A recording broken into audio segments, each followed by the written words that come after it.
Hello.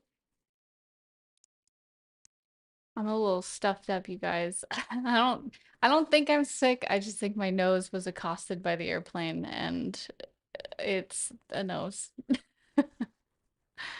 Hi Soda. Hi LS. Hi Yosef. How you guys doing?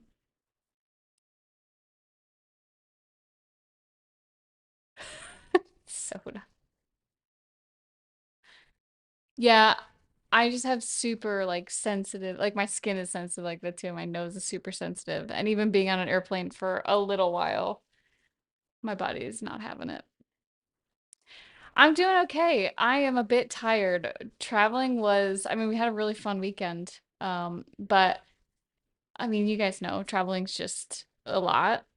And even by the end of the weekend, I was like, I can't wait to go home, actually.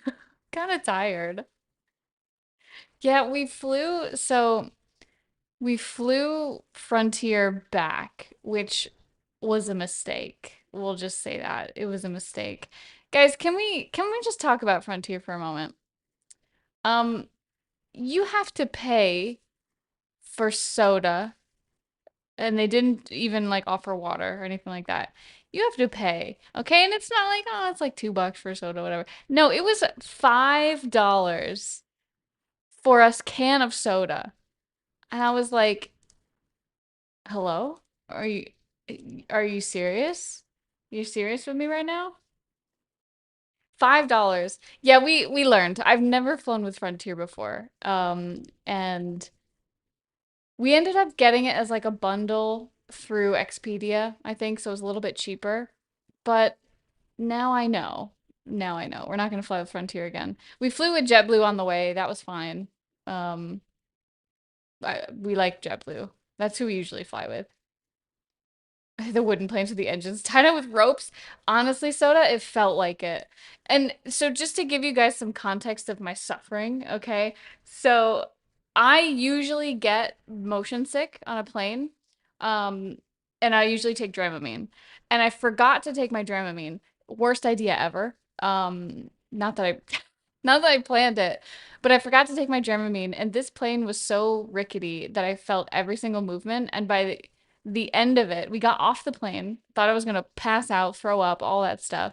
And then we have to take the Uber ride home, and I was like, Nexi, I'm gonna die. Like I'm this close to death in the back of this man's car after that flight. Not fun. Not fun. And maybe it's just because I'm used to sitting like more. I'm the type of person I'll pay a little extra to sit closer to the front. One, because I hate waiting to get off the plane, but the other part is because I get less sick in the front. And we were all the way in the back, and I was like, I'm gonna die. I'm gonna die. I feel awful. It was terrible. So anyway, that was no good. Also, we flew out of LaGuardia. I don't know if any of you have been to LaGuardia in a while, but like the whole airport is like brand new. It's beautiful. But that does not mean that the food and the service is good. We ended up going to this place. I forget the name. Nexie probably remembers it because he looked it up so he could write a very bad review. Um, anyway, we sit down and it looks promising. It's like we wanted something a little bit more than just like, a sandwich from a side shop. So we sit down, and the guy comes over to serve us and he goes, "What do you want to drink?" And I tell him and he goes, "Oh, well, you can order on the app." And I was like, "Okay, so why did you why did you come over here to ask me?" And so he leaves and so I'm like, "Okay, well, I guess we'll just order on the app." So I go to order on the app and I was just gonna order water. Like I was like, I don't need anything. I don't want anything fancy. But there was no water option on the app. I'm like, okay, so I guess I'm getting a soda, which was $6. Um, anyway, so we order our sodas and he comes back and like I'm still looking at the menu and I'm like, I'm not ready yet, I'm sorry. And then he leaves and when he comes back again, we finally put our order and we order this it was a hot Italian sandwich or something. I can't remember the exact name. Anyway, we get the sandwich, okay? And it's bad when Nexie and I both look at each other and like we know what the other's thinking. We looked at the sandwich and we were like, there's no way in hell we're eating this. It was when he opened the sandwich. Okay, let me just remind you again. Hot Italian sandwich, right? Like I'm expecting multiple types of meat, cheese, some sort of sauce, all that stuff. There was like half a slice of cheese on the bottom of the toast and one pepperoni slice. And wait, it gets better. It gets better. Are you ready? It was $26. I was like, I'm sending this back to the kitchen. We're not eating this. There's no way I'm eating this. And so Nexi was the one that like, did the you know, he brought it back up. He went to the counter. He tried to get the guy's attention. The guy, yeah, we've paid for high-end food in a fancy bar in London, and it was cheaper than that. Anyway, so next he brings it up to the counter. The guy makes eye contact with him. Okay, looks at him from across the bar, makes a decision to walk the other way. Next he's like, hell no. He's like, hello, dude, hello. The guy's just ignoring him. And we were not the only one he was ignoring. There was someone else at the bar saying, "Hey, can I get my soda, please? Where's my soda?" Talking to you, soda clown. No. But anyway, so he just flat up ignores us. Next, he's waiting for like 15 minutes. He doesn't come over. So next he comes back, he sits down, he tells me what's going on, and I'm like, well, I don't know what to do. Like, we can't get his attention. We can't do anything about this. So he leaves the sandwiches there. We're still waiting. We're packing up our stuff because we're like, this is ridiculous. And finally, when he sees us packing up our stuff, he comes over and he goes, "What's wrong with the sandwiches?" And I was like, "Those are not good sandwiches. Like the bread was hard, there was no meat on it. Like it was awful."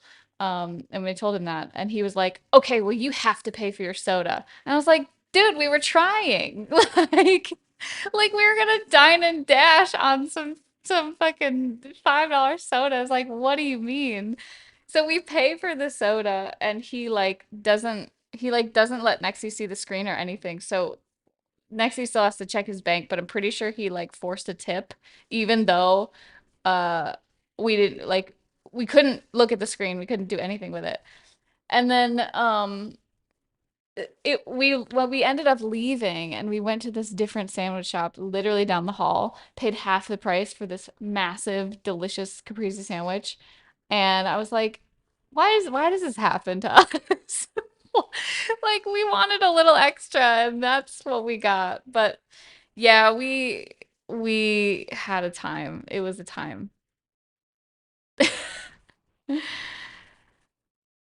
Hi, Lord, how are you? Yeah, so it was an adventure. That was just the airport. There was more at the hotel. I don't know like how much of this you guys want to hear about, but it was I can't even believe the service and like all the places that we went. The coffee shops we went to, fantastic. But like the hotel, the airport restaurants, like what? It was insane. It was insane. But the rest of LaGuardia, it was great. And I hadn't been to LaGuardia probably in like 10 years. So seeing everything like brand new, they had this cool ass fountain. It was like a spiral fountain, which actually broke while we were there. Nexty, is that not a weird coincidence or what? We ended up coming back through after seeing it for the first time, and there were guys trying to fix it. That's okay, Yulo. Nexi, I mean, it was frustrating in the moment, but Nexi and I, like, we try to figure out, what's the reasoning for this? What are we going through this for? What are we meant to learn from this? And honestly, the whole trip kind of felt like it was an opportunity for us to not accept things that are, mediocre. If you pay for something and it's intended to be a certain quality, you can say no. Like that's not acceptable. And the same thing happened in the hotel room. We Our room was actually pretty nice, but for whatever reason, the AC unit just like died while we were there. And it was in the middle of the night that it happened. So when we went down, like the first night, they sent up like some maintenance guy to fix it. The maintenance guy was, I don't really know how to describe him, but he was like, yeah, there's something wrong with this. And we're like, yes, that's why you're here. But he was like, yeah, there's definitely something wrong with this. I'm gonna go down and tell the front desk, and they're gonna give you a call on what to do next. We're like, okay. So we wait hours for this call. It doesn't come. And I was like, all right, let's just go to sleep. Um, Also, we couldn't open any windows. I just want to put that out there. There's no AC and no windows were open. Like you could not open them. So we were like cooking in there. But it ended up working again in the middle of the night. And so we went down the next morning and we were like, hey, nobody called us last night. It wasn't working. It started again, but like it was an awful night. And they were like, oh, we were supposed to call you. Oh, like it was like they didn't even know. And then I was like, yeah, it's working again, but like, do you think you want to set maintenance up while we're out today just to take a look at it? And they're like, oh no, it's fine. Just call us if it doesn't work again. I was like, the maintenance guy said it was broke. What do you mean? And so they didn't. They were just like, oh, we'll give you free drinks. I was like, which we didn't drink, by the way. Like, ugh. But then, yeah, it was awful. And so then, of course, the next night, guess what happened? It stopped working again. And so we go back down to the front. Well, actually, Nexi goes down because I'm like, if I went down there, I would have been very upset. And yeah, so I waited. I was already like upset. Um, Hi, NA, good to see you. I'm recounting my trip this weekend, which was an adventure. Lemon. Um, Ivy, thank you for the follow. So next he goes down. He tells them what's going on. He fills them in with like all the details from the day before. And the guy's just like, hold on. And he walks away and he comes back and he gives him a room key and he goes, here you go. Doesn't explain it, doesn't apologize, barely looks at him. And I'm like, when Nexi came back up and told me about this, I'm like, are you kidding me? Are you kidding me? I was mad on his behalf. I was like, that is not acceptable. And I was like, so I went back down this time and I was like, I need you to give me some contact information for a customer complaint. And then they were like, oh yes, of course, of course, of course. And like they didn't offer any more apology. They didn't offer any more like compensation, like nothing. They barely looked at Nexi. It was awful. Yeah, it was really bad. Um, but we found some really cool coffee shops while we were there. We went to the Met. I didn't get to see Hilma af Klint's exhibit because it was in the MoMA, but it was a members only thing, and to me it didn't make a whole lot of sense to spend the extra money to get us both memberships when like we don't live in the city. So yeah, so I didn't end up, and it wasn't the one I wanted to see either. It was her flower one. I guess I kind of wanted to see it, but like it wasn't the one I had originally gone for, and so I was just like, I'm not gonna spend the extra money. But we did go to the Met. Did you look at them over the top of your glasses in a disapproving way? I did. Where in New York did you stay? So we were at the Marriott on 54th and Broadway. Like we were on Broadway. It was a nice hotel. Like I don't understand why we had such terrible service.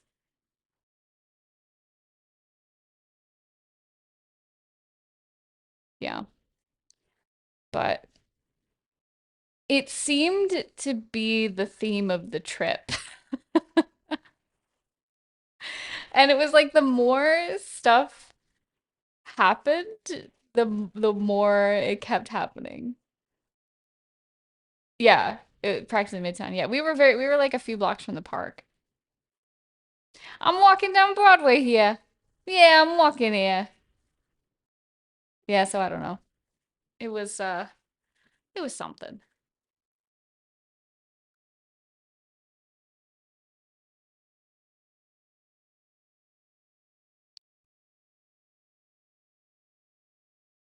Get free lodging in Queens, yeah.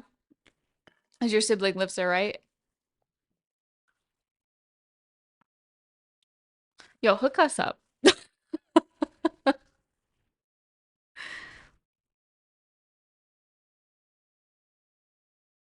Yeah, so I mean it was still fun. We did a lot of drawing, we did a lot of walking.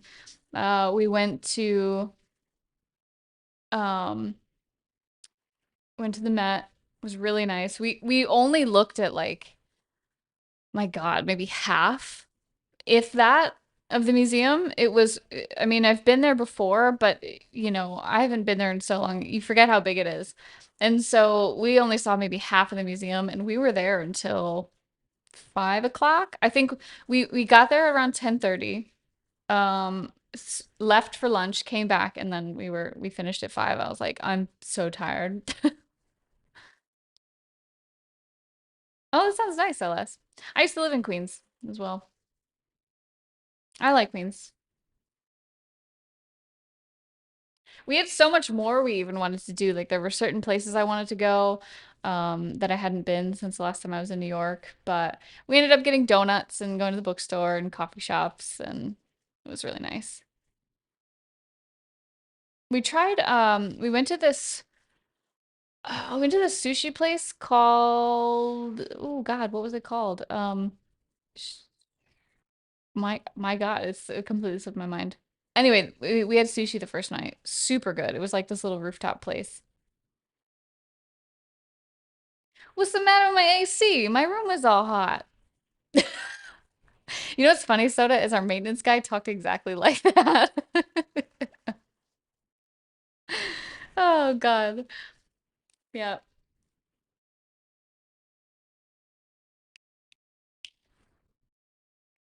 Yeah. So, but it was a good trip. Um, I I've been to New York a couple times this year. Well, actually 3 times now because I visited my family and then I went to the city twice. Um, but I told Nexie we're gonna go visit somewhere else the next time we go.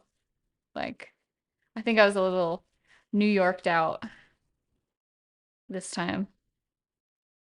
I think by the end of it, like with the service being not so great where we were, and then like just being tired, I was like, yeah, we're gonna go somewhere quieter next time. But knowing me, I would be like, no, we're back to New York.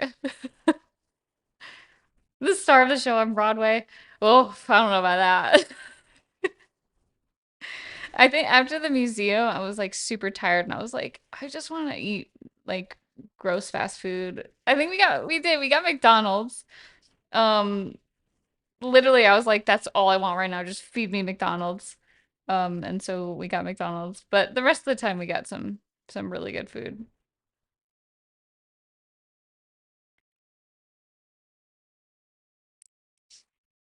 What's wrong with my AC? My room's all hot. Ma'am, have you tried leaving the room?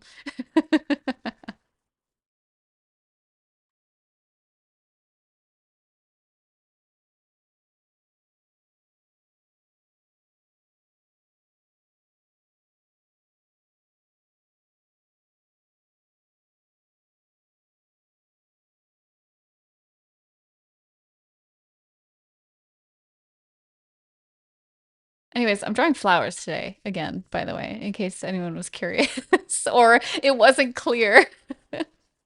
Oh, the other fun thing. So as you can see, I have my iPad here with me today. I'm not drawing on it, but I took it with me on the trip and I was playing around with drawing on it again. And I realized that after all of this like precision practice with my pen, that using the iPad felt kind of nice. So I may use the iPad more in the future. I'm not sure if it'll just be like a traveling thing, like when I travel, I'll bring it with me instead of my sketchbook, or what I'll do, but I really enjoyed using it on the trip.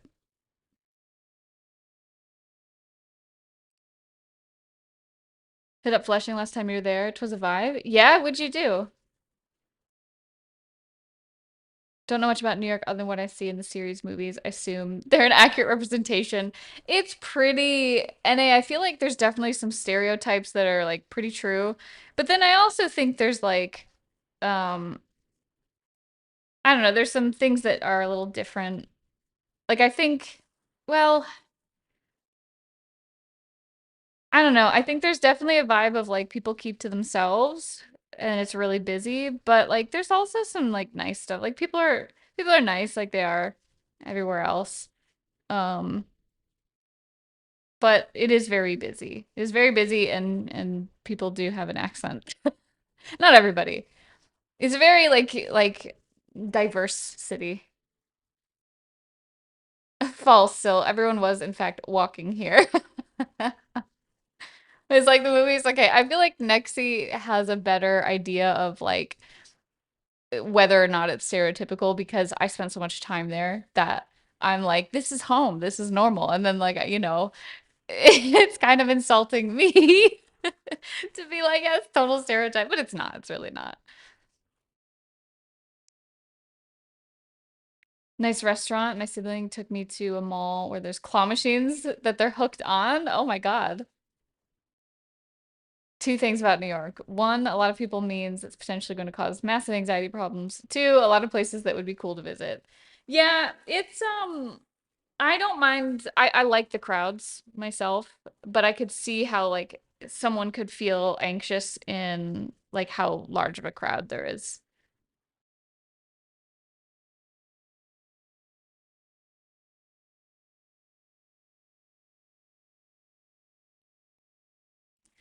How much is the tax on cars change car traffic?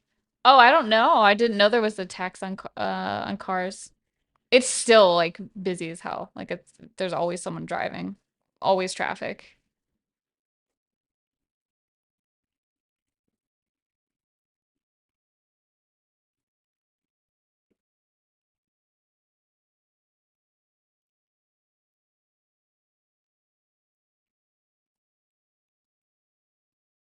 I think the only frustrating thing was that we'd gone on a weekend, and I kind of wish we didn't, but I didn't have enough time during the week to really think about going during the week.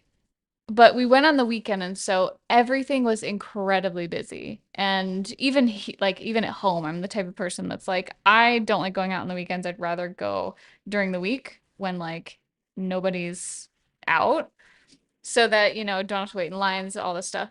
Um, but because of that, all the cafes were insanely busy, and what little space they had to sit, we had to like fight for seats. So it was a little bummer in that respect, but like it's also New York, so it's pretty much busy all the time.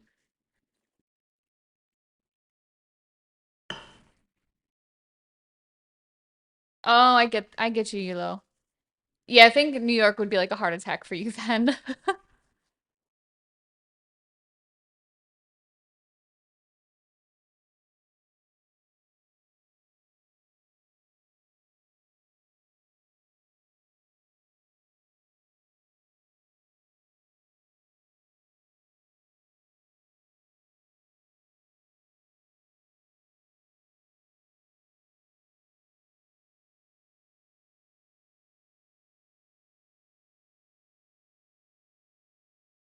Busy can be a treat in some ways too. Yeah, it was like I think that's one of the things that I enjoy about New York is that there's always people. It's frustrating when you're like trying to get in or do something specific somewhere, but like just being around the people I think is really energizing for me. Went to Ukraine restaurant Seoul last time, sat at the bar. That's always fun. Yeah, I'm a big fan of that as well. I make random friends with everybody. And I'm like honestly surprised that I haven't run into any like bad situations because like I'm like everybody's my friend. Everyone is gonna be nice to me. Everyone wants to hang out with me. Everyone is gonna have a good time. Like I never most people are like, "Oh my God, you're a woman. You've been to the bar by yourself. Oh my God, like you're gonna get kidnapped." And I'm like there's been so many times where I'm like, "Yeah, I'll go to your house with you." And then I like have a great time. Like it's just like the most random crap. And like probably should make better decisions, but I never run into a situation where I felt unsafe. Um, and the one time, oh God, this Nexie and I were out one time. The one time we something unsafe was happening, the police. So we were literally at the bar drinking with two police officers, and we didn't know it. And when we left, and there were these people with us, and like something was going on, the cops literally pulled up in their car, and they were like, "Hey, you guys, why don't we give you a ride home?" And I was like, "Why? We're fine." And they're like, "No, you should probably come with us." And we ended up riding home with them.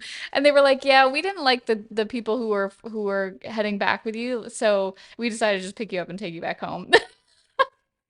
So like even when something bad is gonna happen, something always swoops in and like saves us.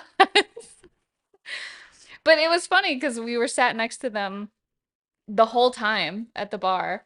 Like I learned their names, I like got to know them, and yeah, they literally just picked us up and were like, "Yeah, we're gonna take you back home."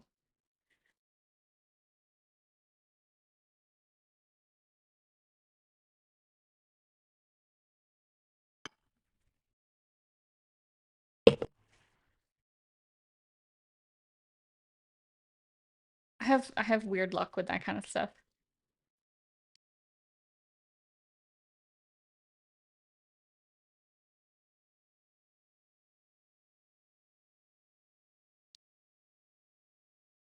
Hi, Fishel. How are you? I'm doing great. Who'll take you safely back home, ladies? The funny thing was, even though like the people who were on like who were heading out with us were definitely sketch, when the police officers rolled up next to us and we'd been talking to them all night. Me and Matt were like, "Are you really police officers? Are we really gonna be safe getting in this car with you?" Like, oh my God, it was so funny. That was not our best moment, Nexie. Definitely not. But they still got us home safe. They were really cool about it. Are you actually police officers?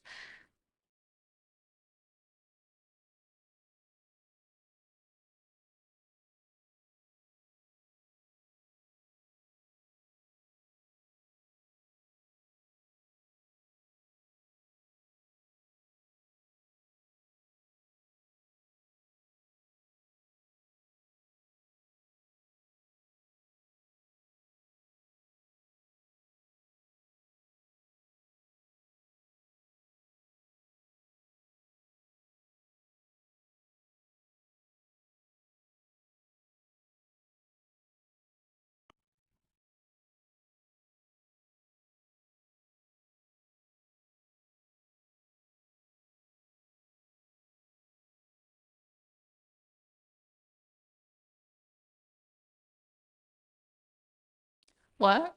What did I say? Did I say Nexie's real name? I mean, I guess it doesn't matter if I do.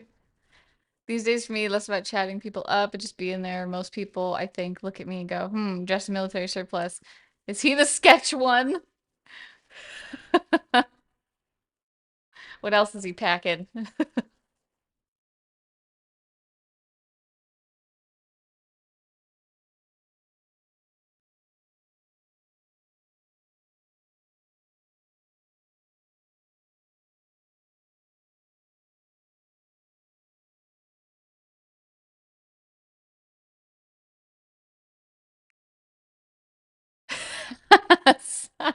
Soda, no.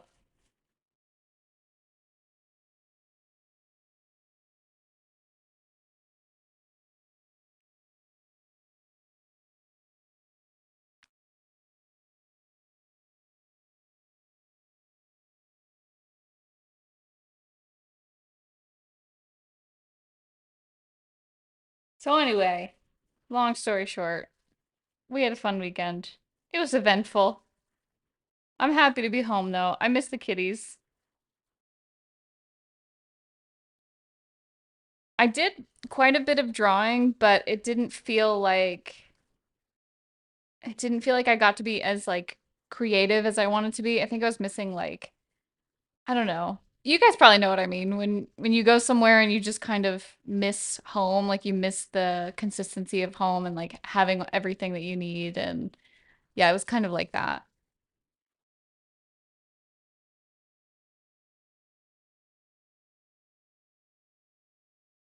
You sweated on the paper, duh.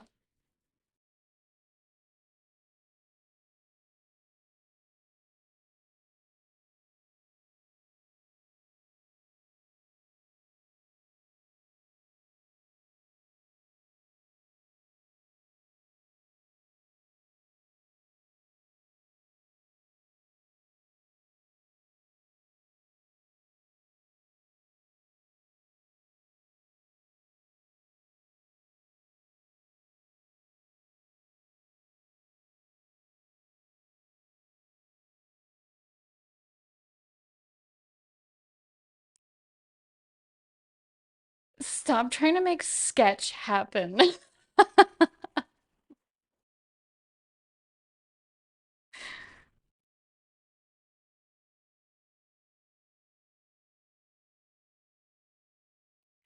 Gretchen is so not sketch.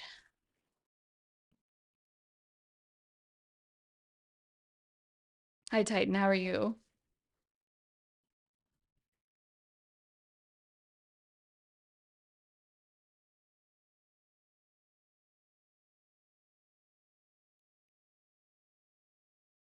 I have seen at least 3 movies. Yeah, at least three. You know, you gotta have that.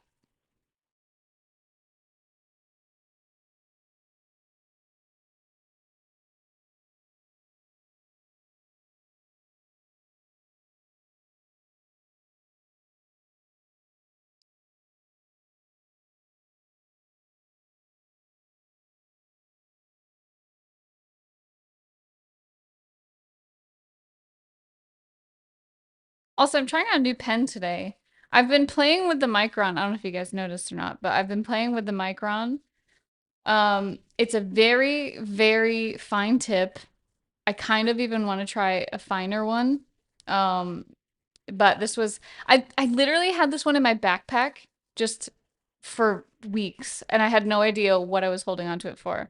And I think I might have more of these, but I'm not sure. But this one's been really nice. I've been playing around with using it since we were on the trip, and yeah, it has archival ink, so it's something that obviously it's not gonna damage the paper.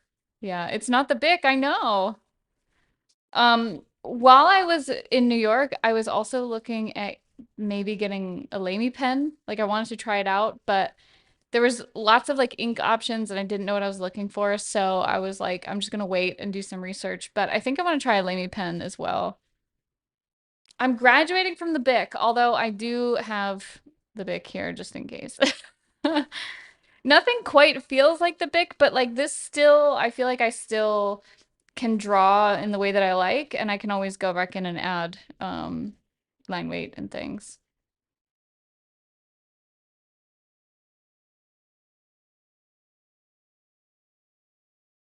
Micron's old reliable. Oh, drawing peoples on the minis, interesting. The roller version. Oh, the Lamy Safari. I don't know if I've seen that one. Yeah, I'm curious. I'm really curious about it. I've just been on this kick now of like wanting to try different pens.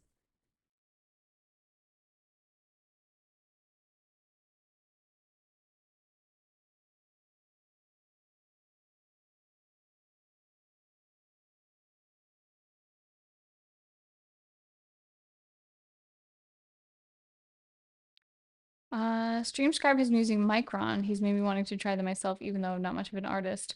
I will say this has like a texture to the tip of it that, I mean, depending on what you like, it might not be for you. It's different than using a ballpoint for sure. Let me show you the difference here. So you can see the size of the ballpoint tip there, and then the size of this tip.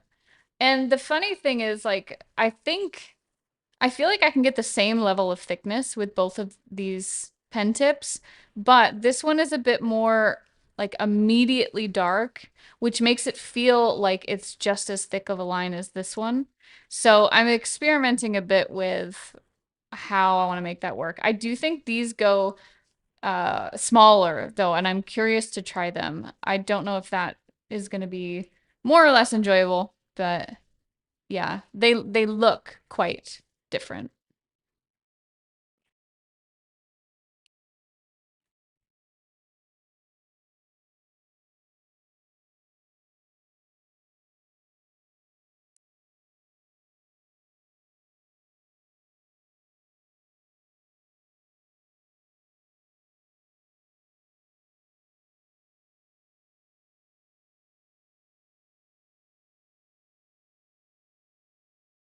Less control with microns, more control with Bic. I don't know if I I don't know if I necessarily like agree with that. I think like they have different feels, but I feel like I have the same sort of control. I actually feel like the texture of this one means that my pen is like getting away from me less. Like the Bic, I do like how the Bic feels. It's a bit more like buttery, but I actually feel like I have more control with the Micron just because of the like the grip of the tip.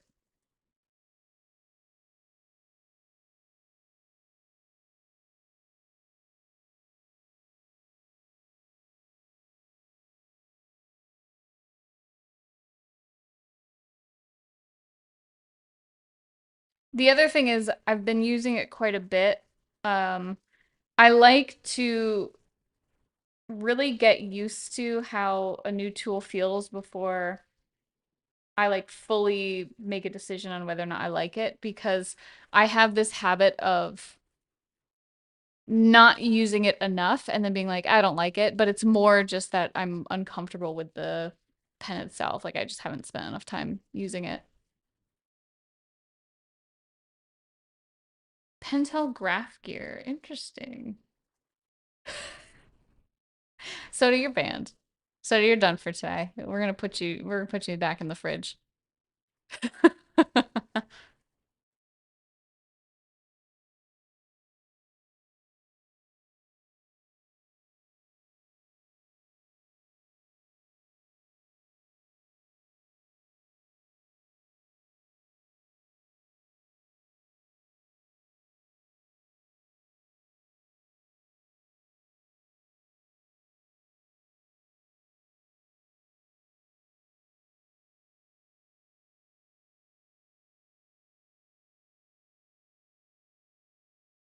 The control of how light or dark you go has less range.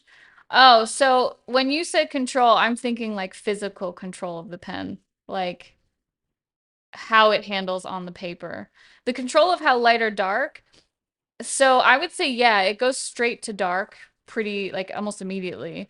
But I'm not worried so much about the opacity of the ink rather than how small of a line I can get so that I can then build up my line weight. Because to me, how small of a line is more important because it gives the illusion that there's less ink or less detail there.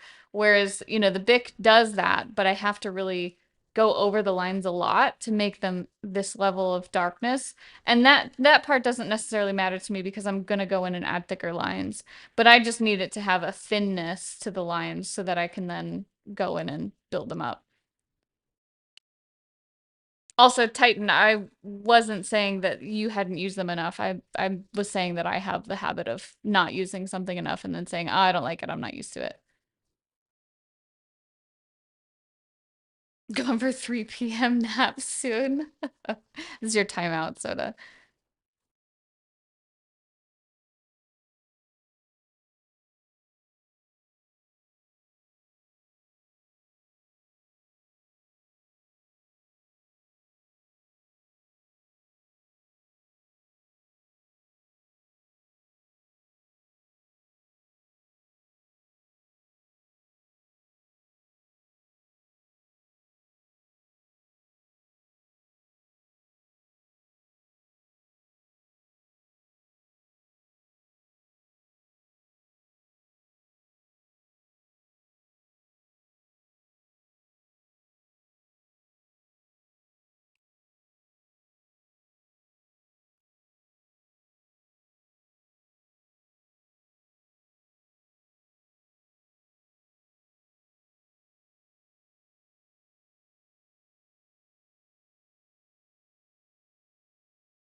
All right, I'm gonna add more flowers. Hang on. Chat, what other flowers should I add? I want to do I want to do what I did last stream where I just do a bunch of different flowers.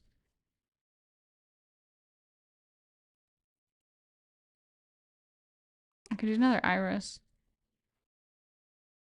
Lemon. Lemon. Avocado, thank you for the follow.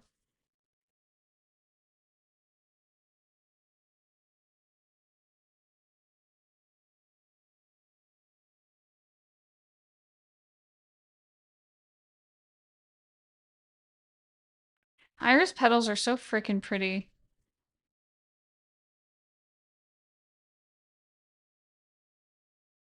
So the list from last time? You know what? Let me look.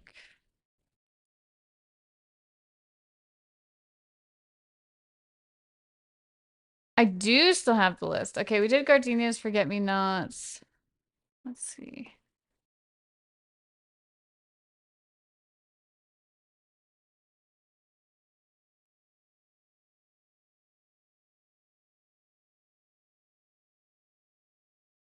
I don't know if I typed this correctly. Bird of paradise flower. What does that look like?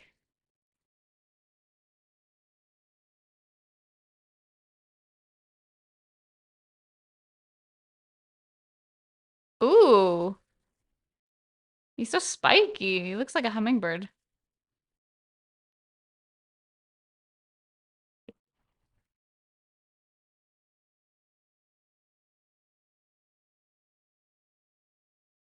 Do a sunflower, but the middle bit is the face of a Shiba Inu. That's very specific.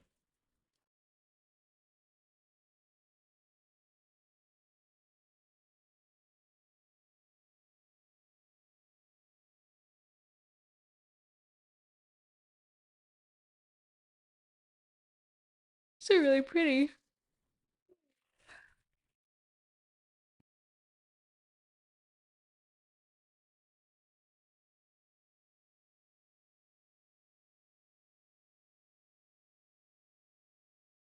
Although on a serious note, Soda, I might draw sunflower as well at some point.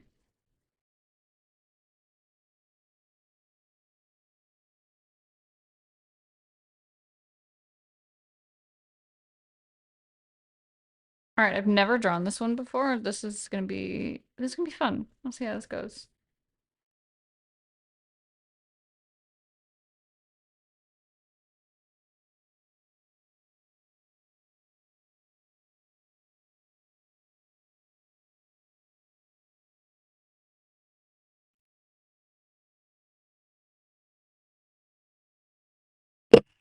Oh, I just headbutted my microphone. Sorry, guys.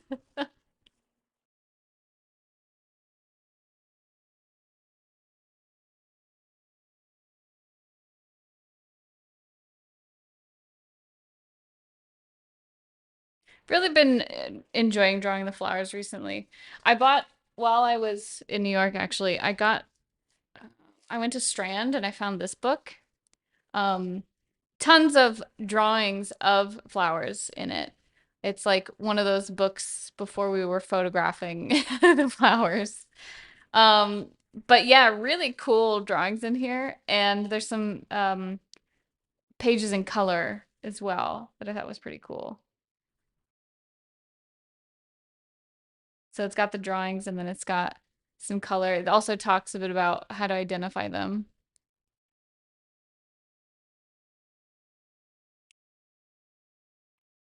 Yeah. So I thought that was pretty cool. I snagged that while I was at the bookstore. We had very little extra space, but I was like, there's always space for books. There's always space. So Alice, I do think it's intended for foraging. It's a field guide, but I was like, these drawings are perfect for what I want to be doing. So it gives me kind of like an example of, maybe how I might approach drawing them, but also like, the certain details and things that some photos might not give me. But it's also basically like a list of flowers that I can look up and, um, study. Taste testing flower stream when? I gotta get some flowers first, Multi. Multi, back in the day, they weren't foraging streams, but I was sharing the stuff that I had found while foraging. So I used to do stuff like that. But then we found a spider in the bowl, and then I was like, we're not doing this live on stream anymore. Do you guys remember that? I almost died. The spider almost murdered me.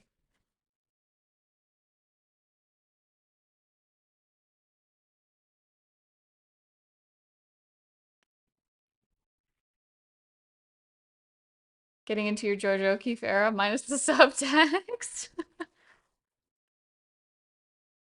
I do miss my sumac lemonade. I was thinking about just buying some LS.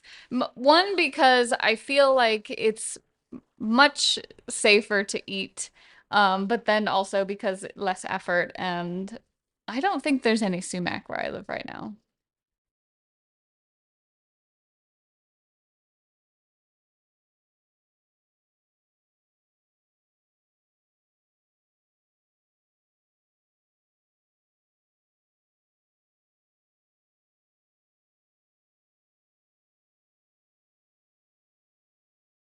That's what I do, not for lemonade, for seasoning. Yep.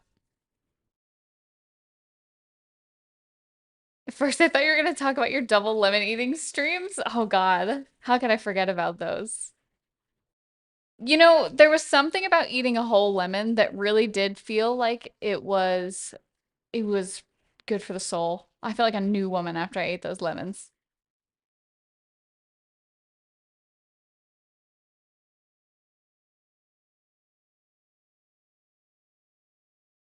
I would do it again. Yep. Hi, Snail. How are you?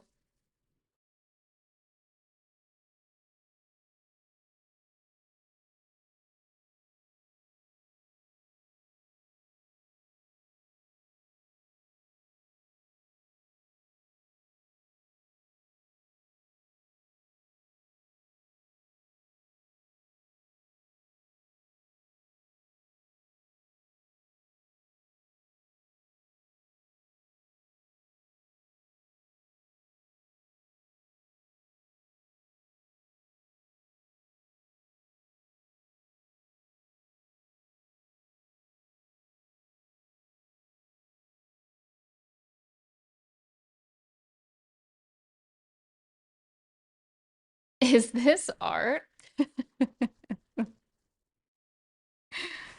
Oh, God. It's a good thing you're here, Soda. Otherwise, I'd forget my best memories.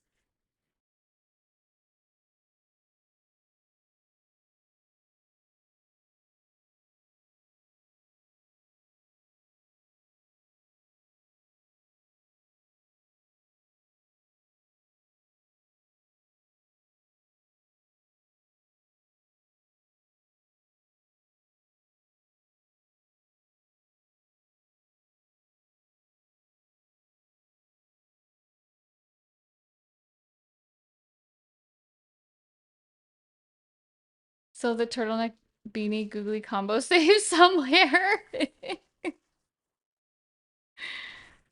Am I in a van eating spaghetti from a toilet? Yes, always.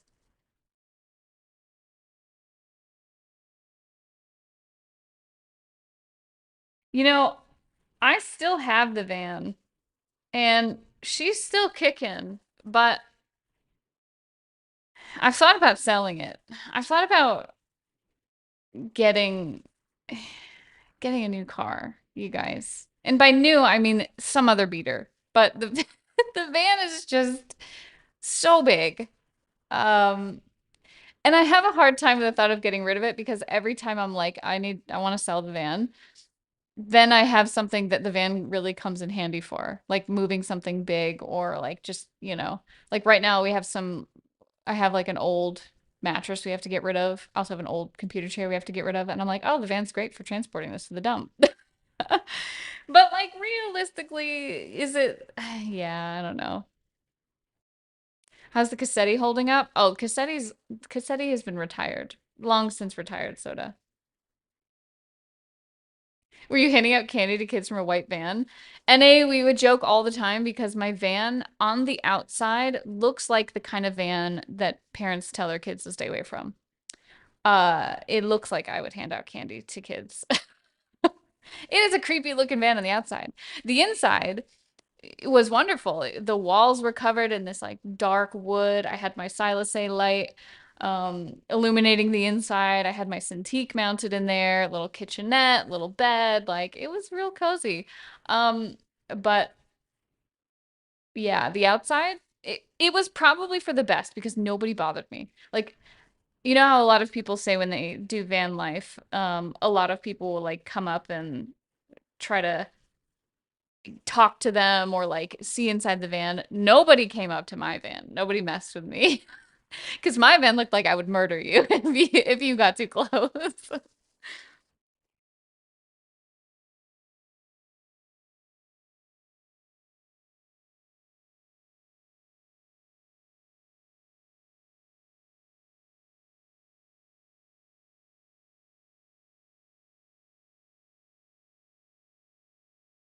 That's how she got Nexie.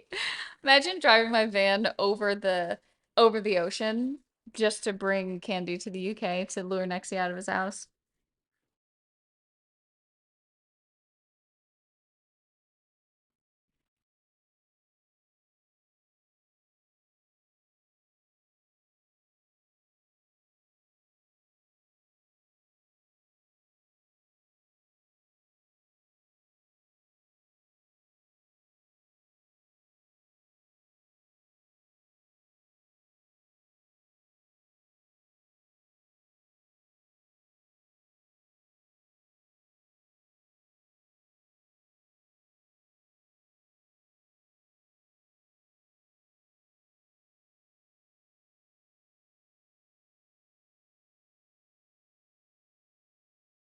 Yeah, I had a lot of people ask like, how did you not run into trouble on the road? Like especially when I was traveling by myself. Again, being a woman, people are like, "Oh, how did you not die?"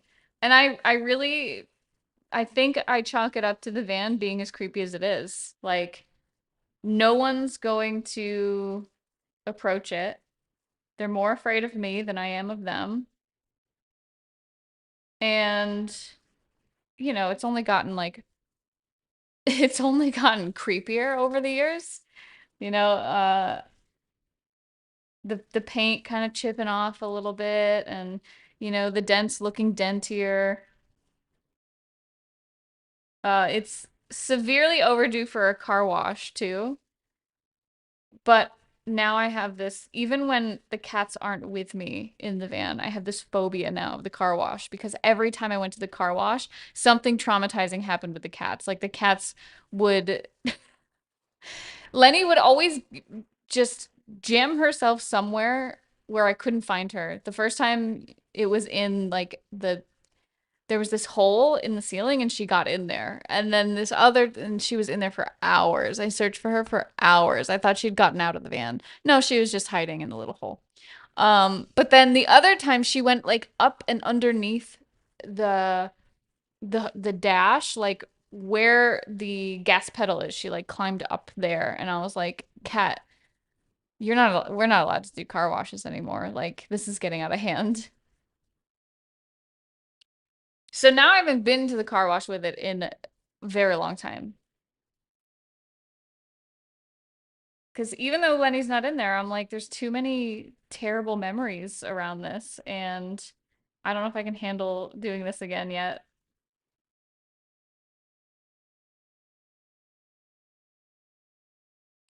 Van emote needed in memory of all the great adventures in the van. That's true. I do need one.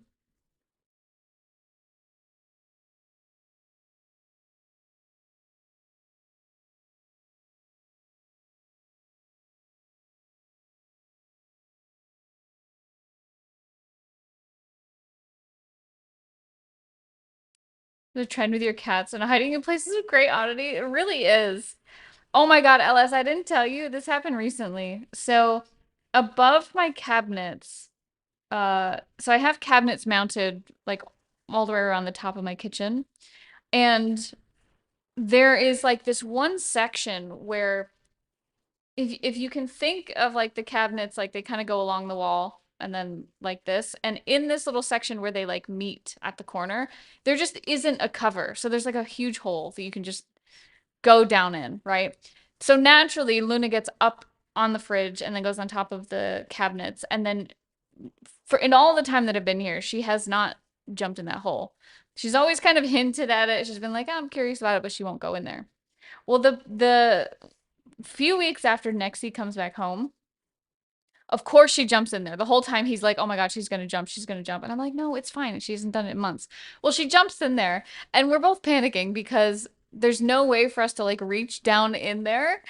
And so we're trying to figure it out. We try all this stuff. We even like put we got a bunch of rolls of paper towels and we tried to create a staircase for her to climb up, right? Like anything we could do, and we tried to lure her out with a churu, okay? Nothing was working. And so finally we just stepped back and I was like, you know what? Just put the churu up there. Like, we're gonna figure it out. Let's just give her a minute to like figure out this little staircase. Well, a cat being a cat, yes, I hear you meowing out there. A cat being a cat, she just jumps up from the bottom of this pit of doom and just gets out by herself. Just totally fine. Massive jump. And I was like, what the hell were we worried about? She just freaking jumped out of it. Like she was completely fine, didn't even need our help. And Matt, Nexie, you know, the guy in this apartment. Um whatever his name is. Um he's like, "Yeah, she did that because I taught her to jump." I'm like, "Oh my God." So this cat, we were freaking out for maybe like 20 minutes and she could get out. The entire time she can get out.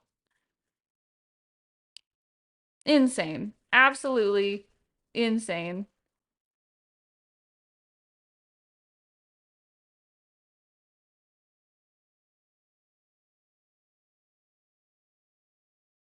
IKEA cabinet dweller, more commonly known as Nexie.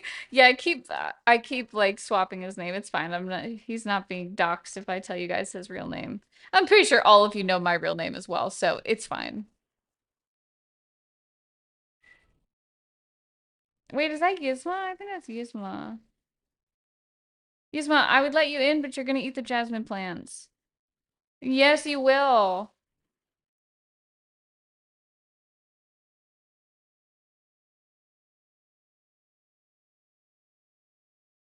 She's like, I promise I won't.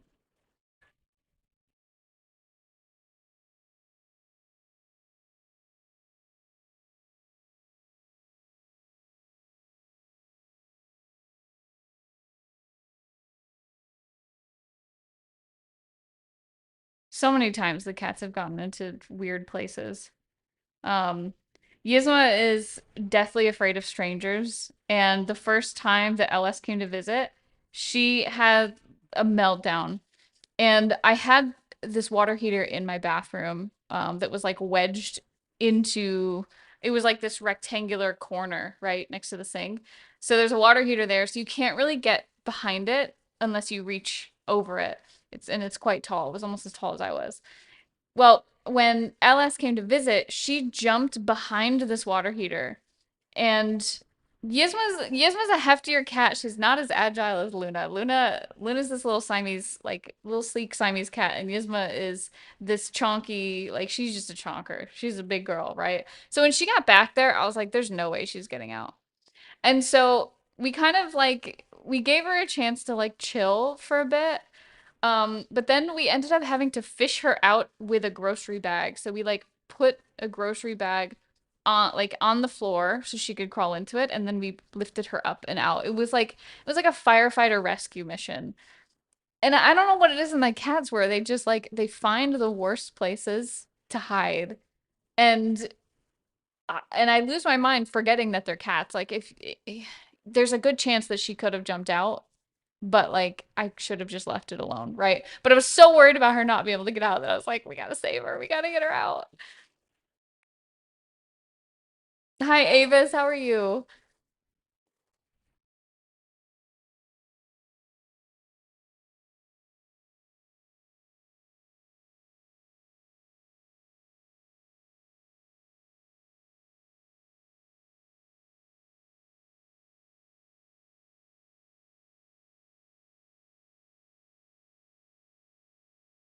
It was an event for sure.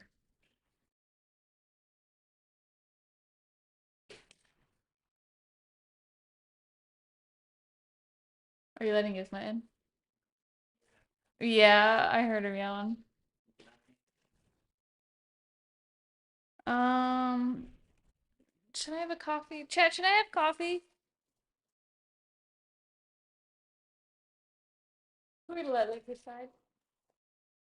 Next is here. Wait, come back. Chat, what does the palm say? What kind of human being is he? No, resist the coffee, but I want coffee. He's been marked. Hi. Tea? Well, I have tea already. See, I have tea. I was just thinking of beverage number two. I have a whole pot of tea here.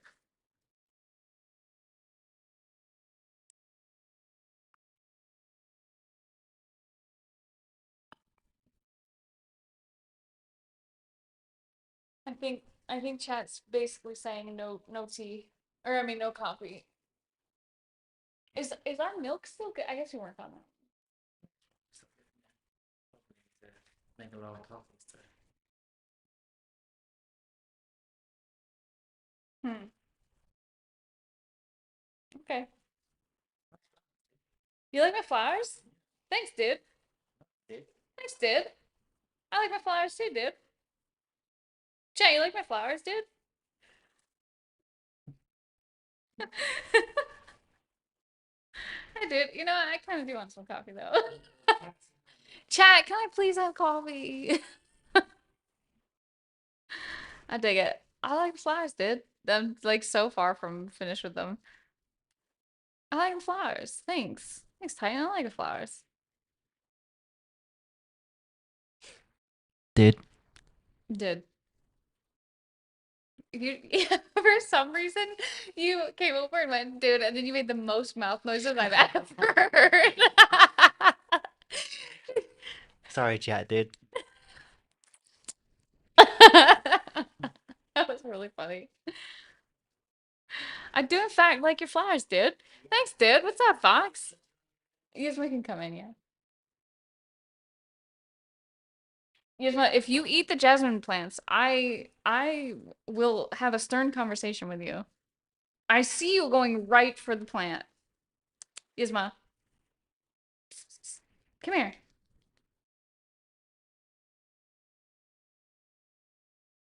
I just brought in I have two jasmine plants. Arabian jasmine plants. They're very beautiful. Um, but it's getting kind of cold here now, and I don't know if I don't think they can stay out during the cold. So I just brought them in. And of course, the cats, the moment they see something new, they're like, I must taste this. I must smell. I must taste. But you know what? She left it alone. She did a little sniff, and then she moved on. So, Yasma, I'm proud of you. Come here. You wanna come sit? Come here, honey. Hi, baby.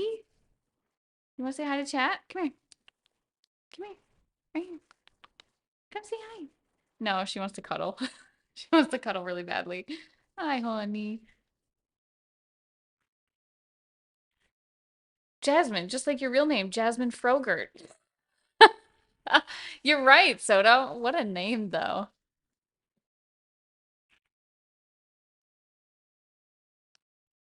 If see, I feel like if my name was Jasmine, then I would only go by like I would still. Funny thing is, it's my nickname would still be really similar to my real name. Isma. Hey, I see you. What you doing over there?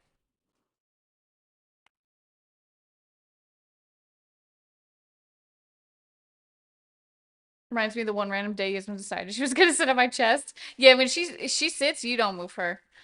You try to move her and she bites you. Well, I mean, she bites me at least. Yasma.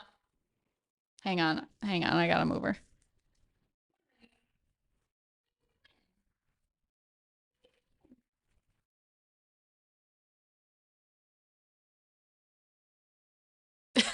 Jessica.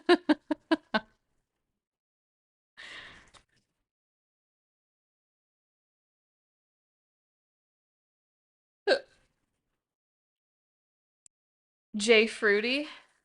Sounds about right. That was my high school nickname, actually.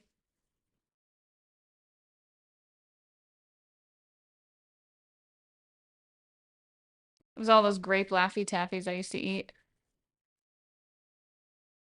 True story. No, not J Fruity, but the Laffy Taffy, that's true story.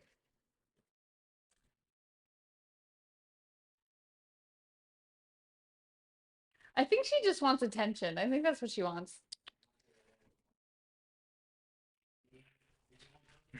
Oh, yeah, I guess I'll have coffee. Chat said no, but I'm probably gonna do it anyway. Okay, hands down, the grape Laffy Taffy was the best. Actually, when I was in high school, all they had was I think they had grape and like strawberry or cherry or something. We had this little like shop in our high school. But now they have so yeah, LS, the banana is the best one in my opinion, but they never had the like the big it was like a candy bar version of a Laffy Taffy. They never had the banana flavor. It was always either grape or cherry. And then I discovered the banana um flavor later on in like the little individual tiny packets.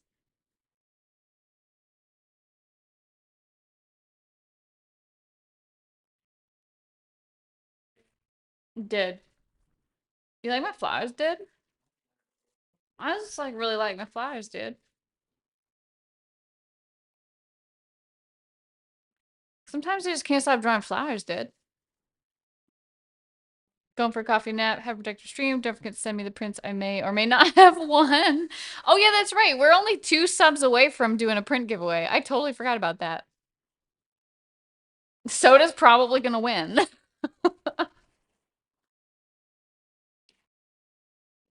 We'll say though, Laffy Taffy's good once I got into Airheads. I don't know. Laffy Taffy has the like sweetness that I like. Airheads kind of have that like sourness. I guess like that's still good. It depends on my mood though. Also, Airheads have like a gritty texture to them. Have you noticed that? A gritty mouth feel, if you will. So I'm here for a little tartness. I mean, they're good, don't get me wrong. I think I like the smoothness of the taffy though. Like that for some bizarre reason. No, I get it. I get it. It's like a the texture thing.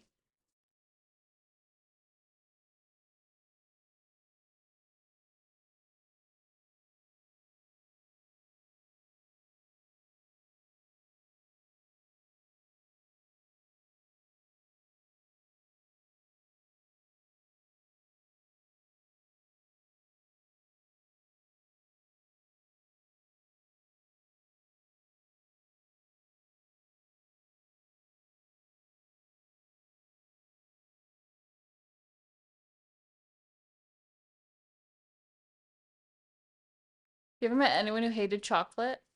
Um, I don't know. I don't think so. I think I've met people who have a preference for other types of candies, but never anyone who's like, ew, I hate chocolate, you know?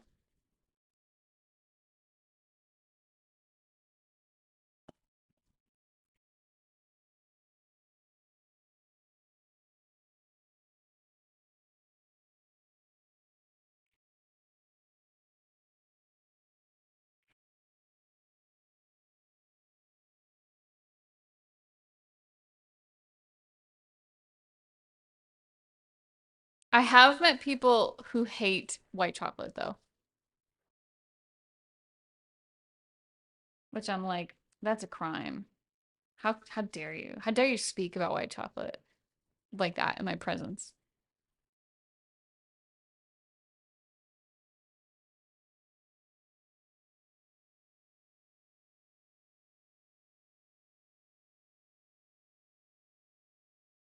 Depends on the chocolate. What kind of chocolate do you like, NA? Wow, you hate chocolate Titan? Wow. What is it you don't like about it? It's just flavor?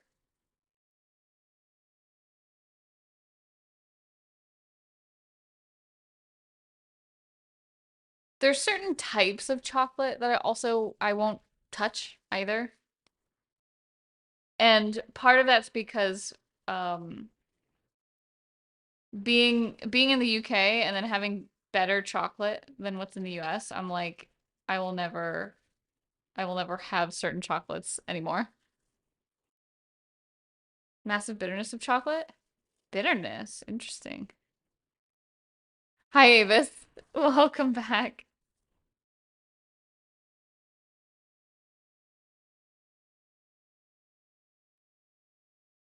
Salted caramel chocolate's up there. Also, like basic Snickers bar. Ooh, Snickers is pretty good.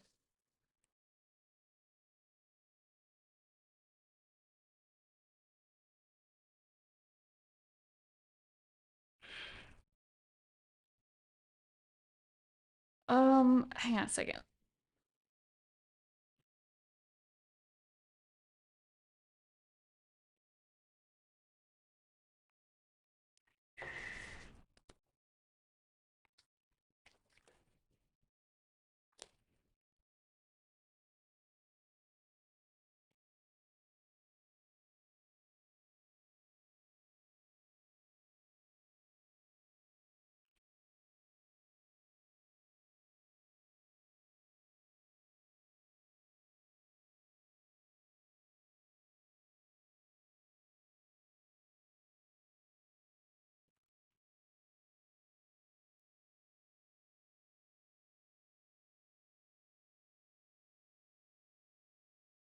In Art Block News, I've got to tell you, you've gotten me hooked on doing little abstracts. Now here I'm getting ready to paint on a piece I've been blocked on. Coincidence? Oh, Fox, I'm so happy to hear it. I think it's a really empowering feeling when you've been stuck on something and then something reignites that spark again and you feel ready to tackle it. That's so exciting.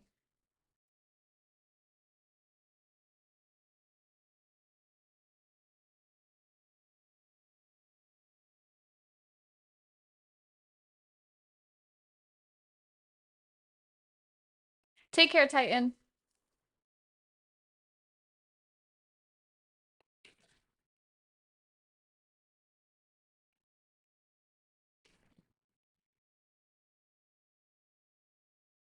Coffee? Thank you. Don't tell chat. I won't tell chat. Mmm, that's tasty.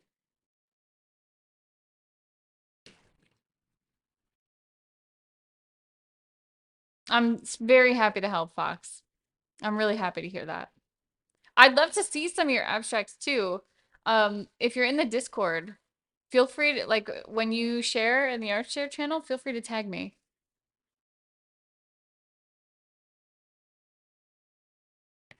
This is some good coffee. Wow. I don't know if I've just like really wanted coffee, but I've this is a really good coffee. Nexie, this is really good.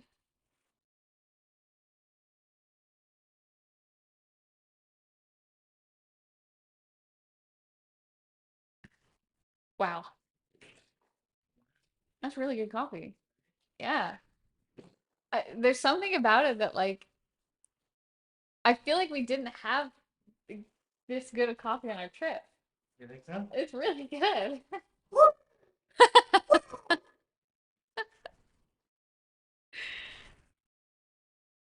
Oh man.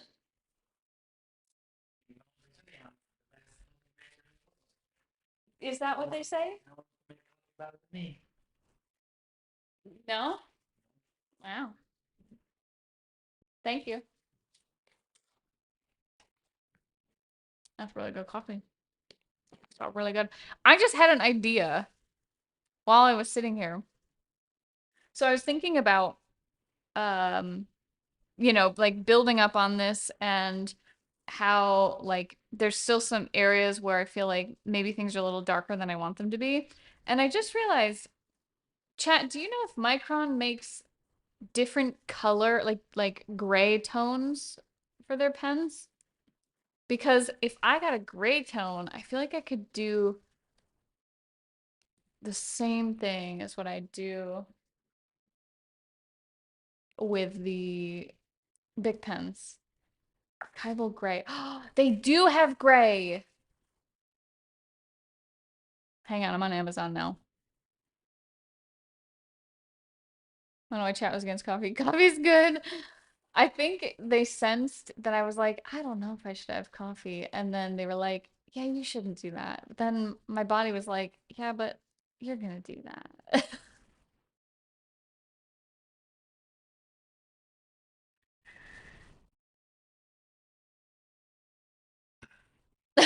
LS. I think they do. Let's see. Micron fine letter pens, archival gray. How light do they go?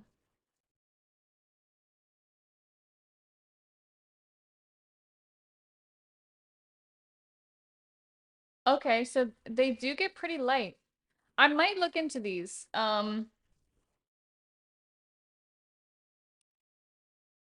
They're relatively well priced too. I don't know if I need like these different size tips, but you know what? I might experiment with them anyway. Micron, Pigma. Let me make sure these are the same brand. Yeah.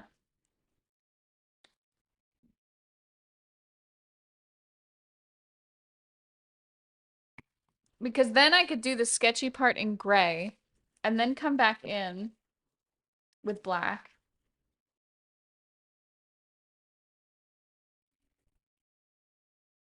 Okay.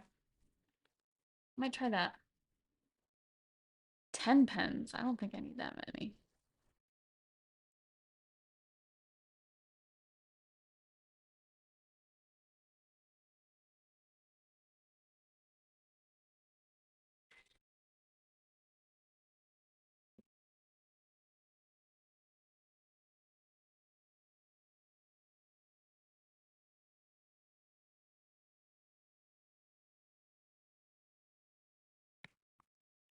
Wow, these pens have really good reviews. 4.8 stars.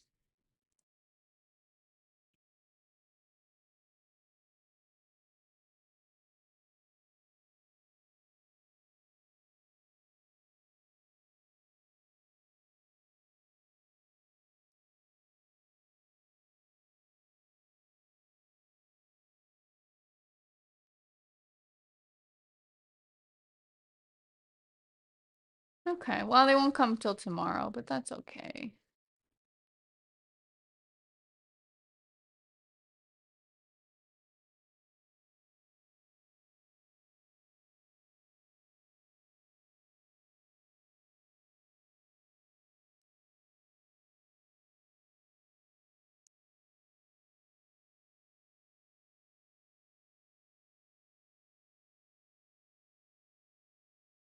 All right.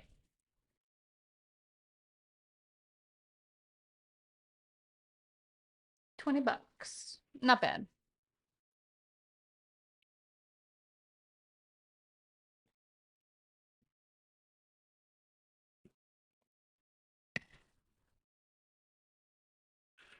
Yeah, because I was the drawing that I did last week with you guys, I really liked how this came out. And I think some of the ink here, really the only difference is that some of it looks more gray and some of it looks darker. And so if I can use gray tones, I think I can recreate this even with these fine liners. So I think I'm gonna give that a shot.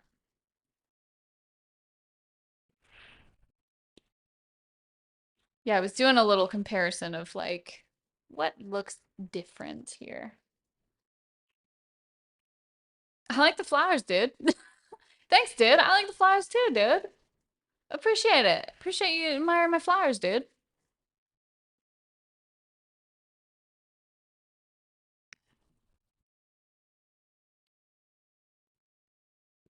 Nice flowers, dude. You too, Nexie. Nice flowers, dude.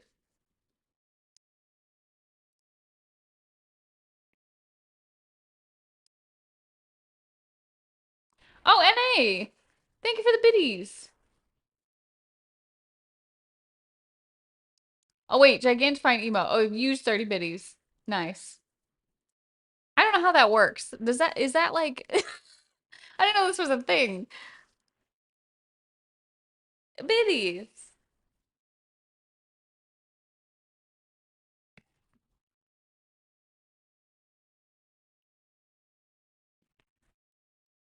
No problem, dude. Thanks, dude.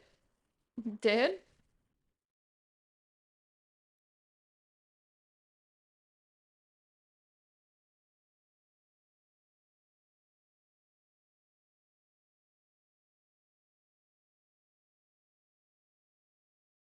I'm probably also gonna need to order more of these guys too, because I don't know if this is the only one that I have, but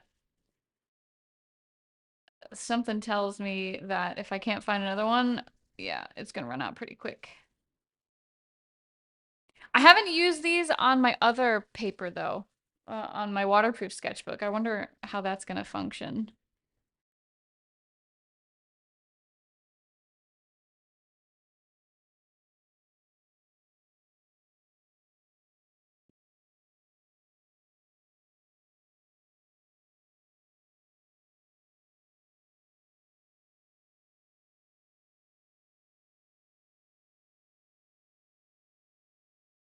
How are you guys doing today? What did y'all get up to this weekend?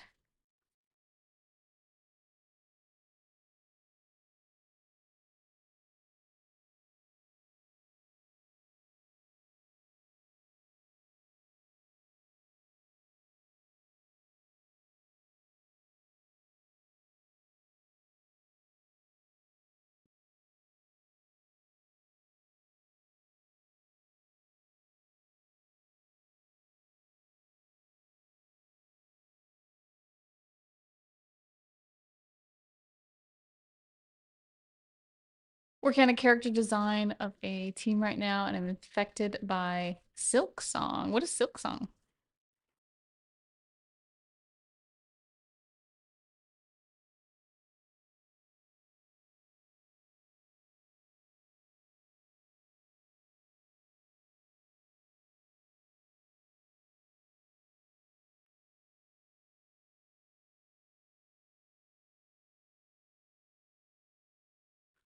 LS. LS, what is the sci for? To know you would know what Silk Song is? What okay, when do I ever know anything ever? Literally, chronically offline queen. That's me. That's me. I don't use the internet, you guys. Look, what you see me doing right here, this is about 90% of my day. If I'm not drawing on stream, I'm drawing off stream. Or I'm teaching people how to draw. Okay, I'm chronically obsessed with this. It's better if you just assume I have no idea what you're talking about and give me the deets. It's like with movies, right? Just assume I've never seen it.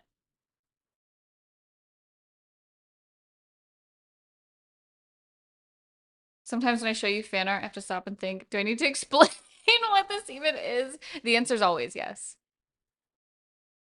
Sequel to Hollow Knight.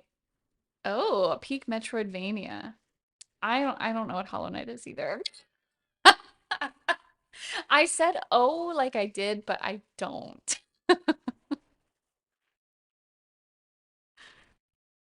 Sometimes I just like to pretend that I'm in the loop, okay? I just want to be part of things sometimes, you know? You know what I'm saying?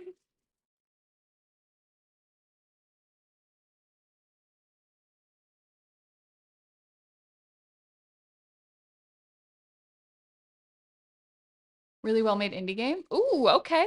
Okay. Silksong, platformer game, most enemies deal double damage, combat focused. Based on bugs? Okay, wait, now I'm in. Bugs? I'm in.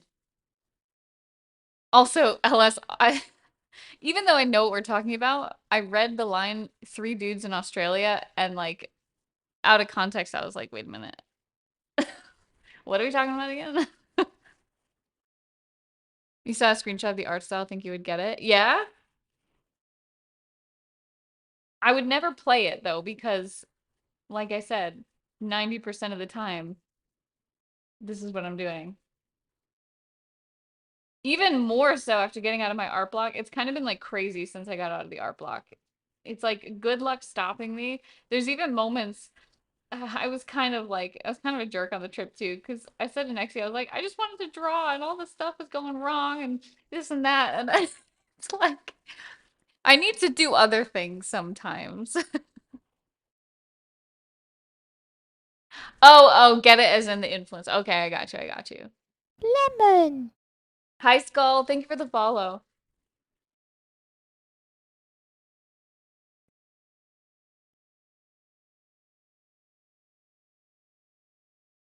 Still, you age me some days.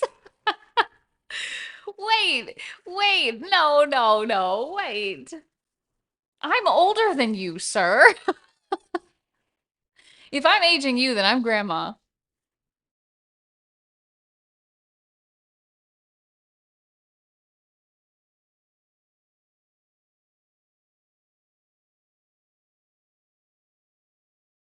How you doing, Skull?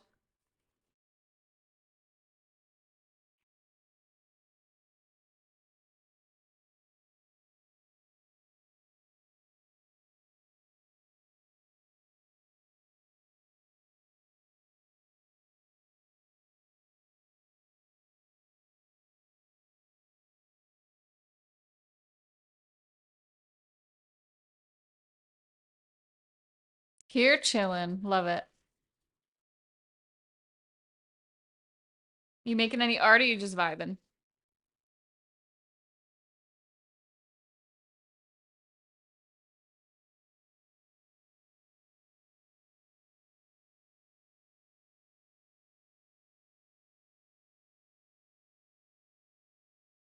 Topic of bugs. Helldivers released a new update. It's filled with bugs, both in good way and the bad way, but I did get to democratize Shai Hulud.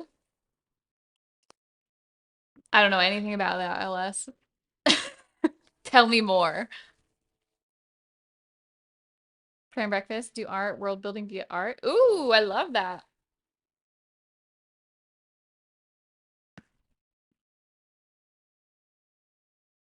My mind goes to like landscapes and cities and things, but also maybe character work, Skull?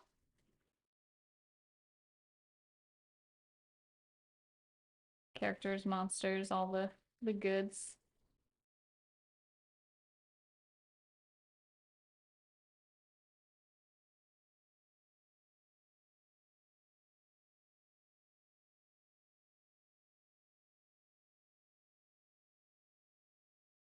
Yeah, Skull, feel free to drop it in the Discord. I'll take a look at it after stream.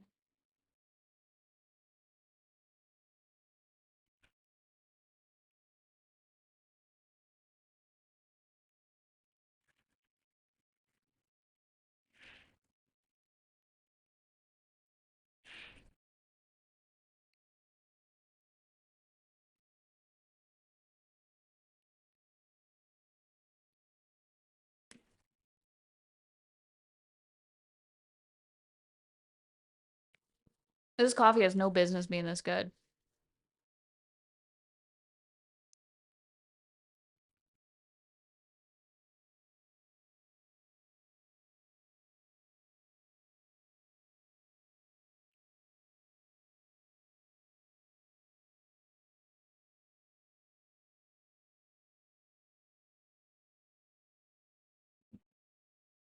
Three acts in the game, animation work, cinematography, peak game music too.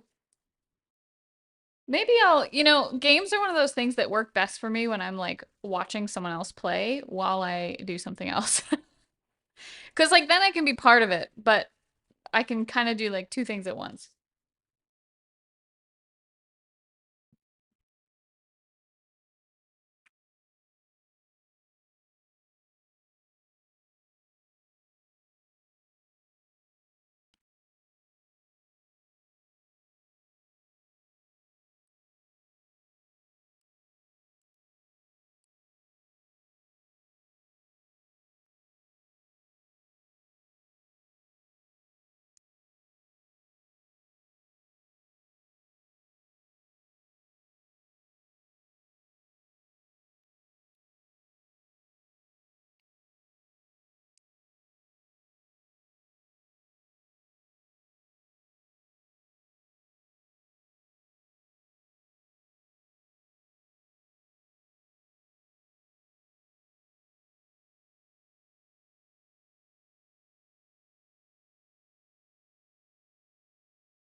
Yeah, yeah, Skull.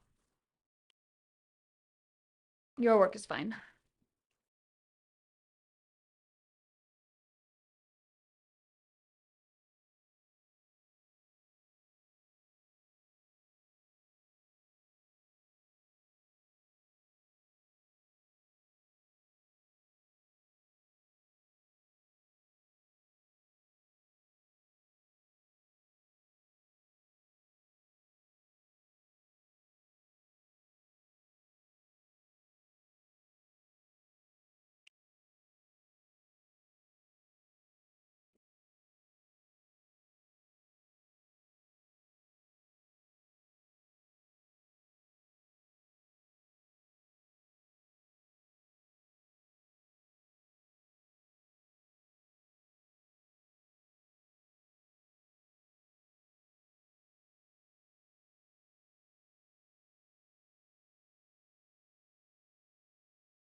Well, Skull, best place to start is to jump in, figure out what you don't know, and then working from there. I would argue that's the best place to learn from.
Yeah, I think it's difficult. I think the hardest part is when you're working on something that you've never drawn before. I think what makes it hard isn't necessarily the doing part of it. I think it's attempting it, seeing that it doesn't look like your other work or the work that you're comfortable doing, and then going, oof, I gotta face this. Because really, I think when it comes to drawing, if you have a reference of something, you've got a starting point, like you've got something to work through. Um, Attempting it and it not coming out how you plan to, yeah, that's the hard part. I don't think we necessarily have to know like what the next step is. I think we just need to give it a shot in our with our best guess, and that's going to point us to what we don't know, and then we can then work through those things. But I think the hard part is facing like, ooh, I don't know, or ooh, it doesn't look good. Yeah.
Absolutely, Titan.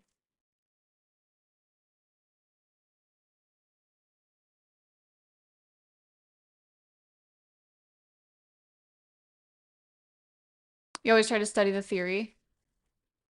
I would imagine every single artist studies the theory. But I think that, again, that hard part is putting it into practice because I know a lot of people who study theory and they still feel that they struggle to actually do it. So the theory, anybody can learn. I think anybody can learn how to draw a period. But I think the act of drawing is that most important part, even when we're not certain how to do it. Theory's not going to save us without the drawing.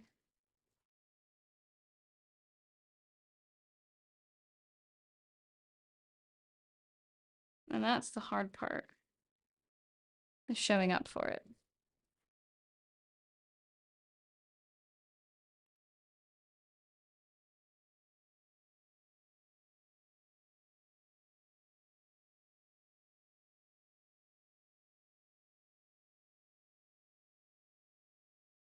Hi, Ryan. It's only Tuesday.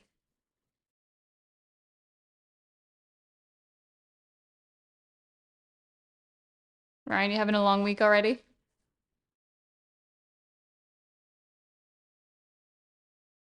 Yeah, but Skull, I feel like if you get really caught up in technically doing it right when you do it for the first time, I think things become really rigid and it's so easy to get discouraged. Again, yes, there is theory to follow, but the amount of students that I've worked with who say, I need to study the theory first, I need to do it right first, and then they end up not doing the thing.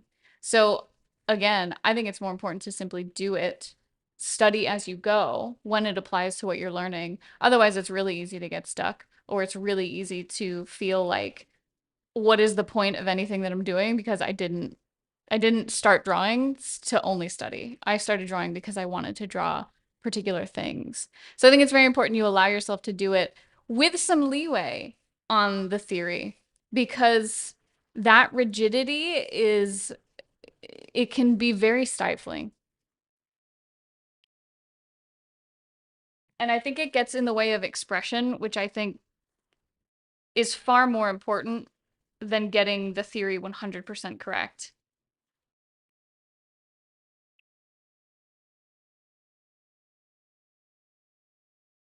And that's not to say you can't keep those things in mind, but if those are the only things that you're thinking about,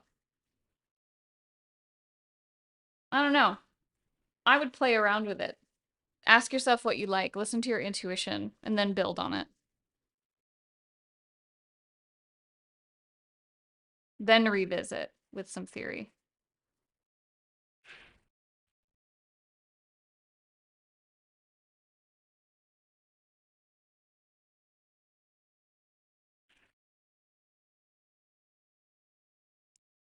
Feels this long. Oh no, Ryan, I'm sorry.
Bright side is got my pass for Lightbox this year. Probably got a date Saturday. Hey, look at you, Ryan. That's exciting. You excited to go to Lightbox? Is there anyone in particular you really want to go see?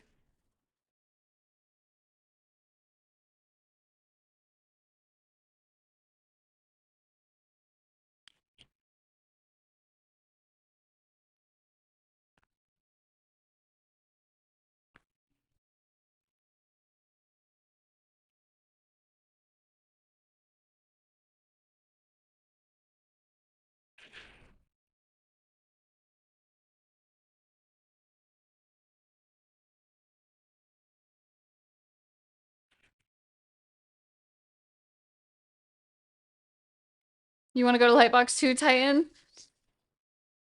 Not sure to see it. Do you want to get a portfolio review though? Oh, nice. Yeah, that's totally valuable.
Oh, hang on one sec. I gotta write something down. Be right back.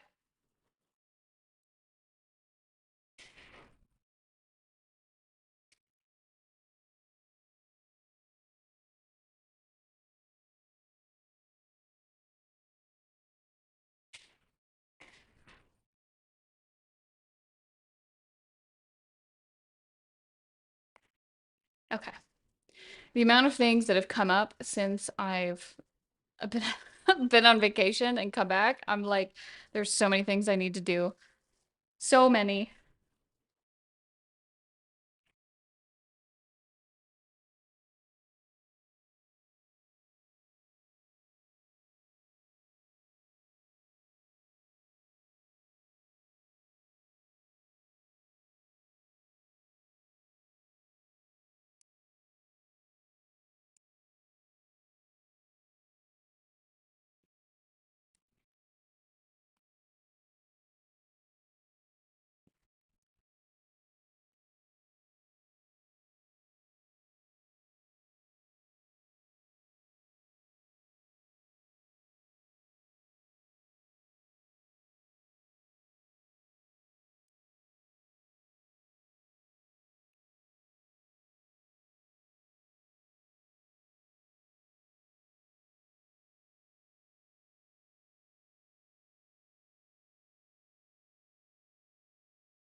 Only downside of vacation is double work right after.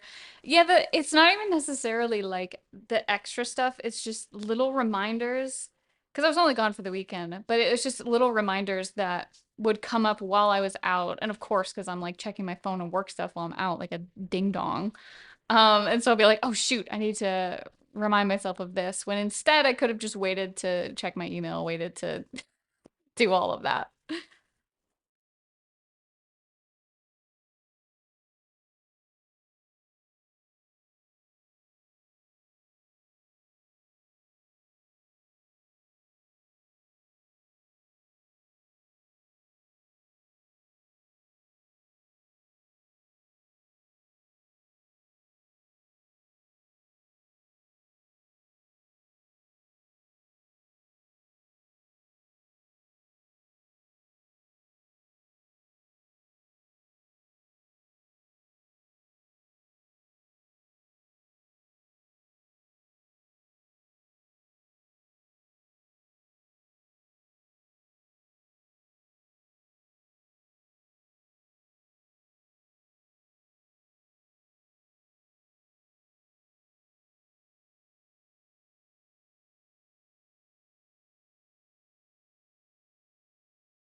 Have I fought the sun?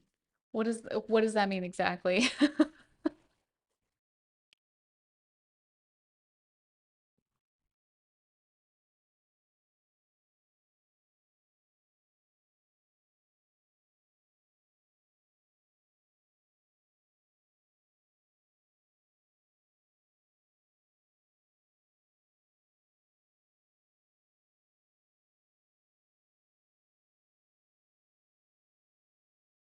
Have I fought the sun? Nope, can't say I have.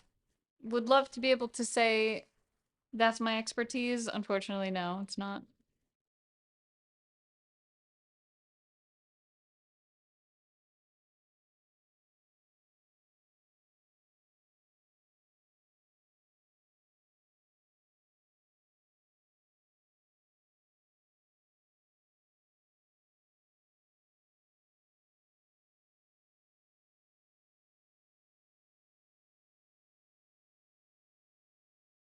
Have you fought the sun?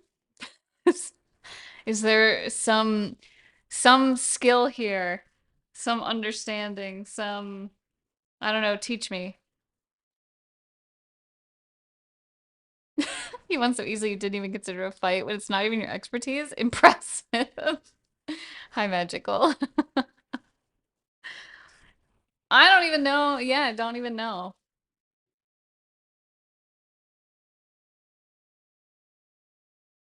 Contrary belief, have fought the sun. There you go.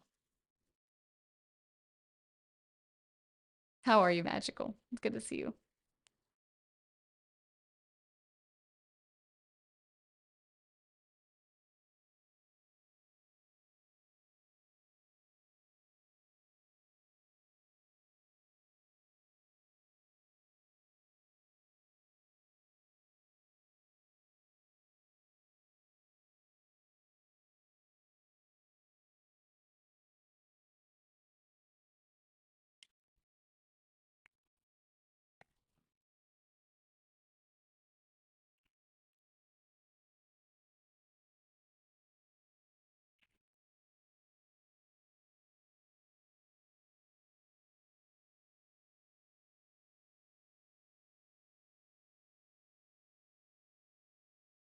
You lost?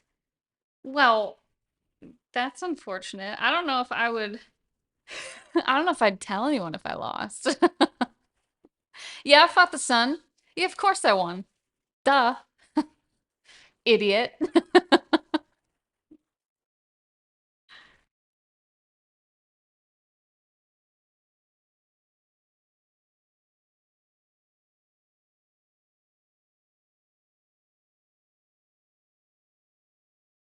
You posted that I got my ass beat. One eventually. Here's the thing, is sunscreen like a buff against the sun?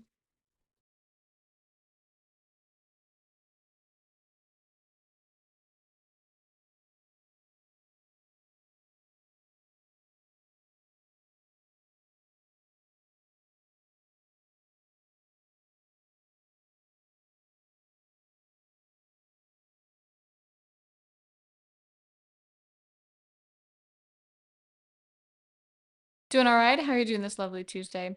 Not too bad. I'm recovering from my trip. Wasn't a very long one, but I feel very tired today, so.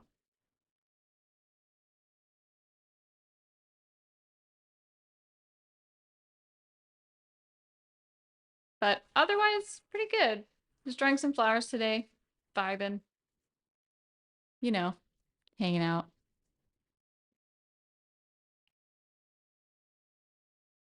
I was thinking about, I didn't mention this earlier, but I was thinking about doing like these cute little watercolor cards of like be right back and starting soon, like just instead of doing transitions where I could just like bloop, plop it here when I go AFK, or like plop it here while I'm preparing.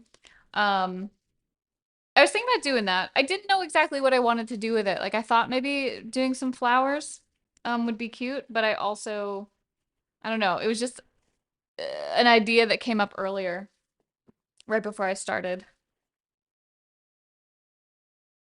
Thank you, Michael. How are you?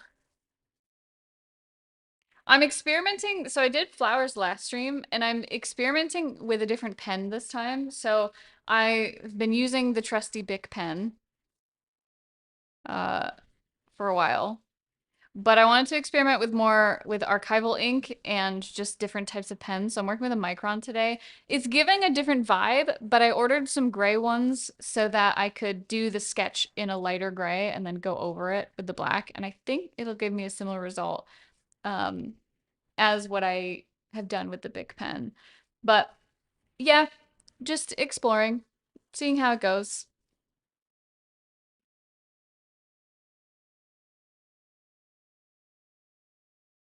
Yeah, I should be fine. It was honestly, it was an easy trip. I just it's like anything when you go somewhere new and you're not home and then you come home and it's like transitioning back into being home.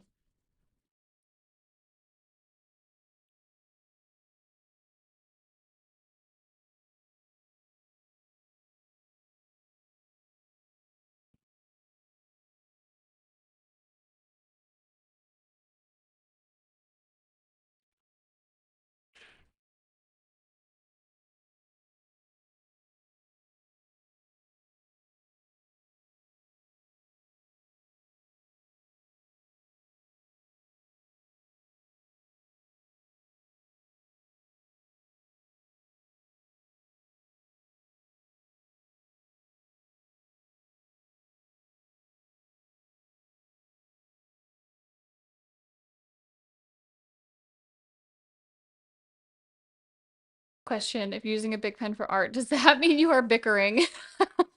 I think it might, Yulo. I think that is what it means. No bic today. What's your pun for this one? For the micron. Come on, Yulo, don't let me down.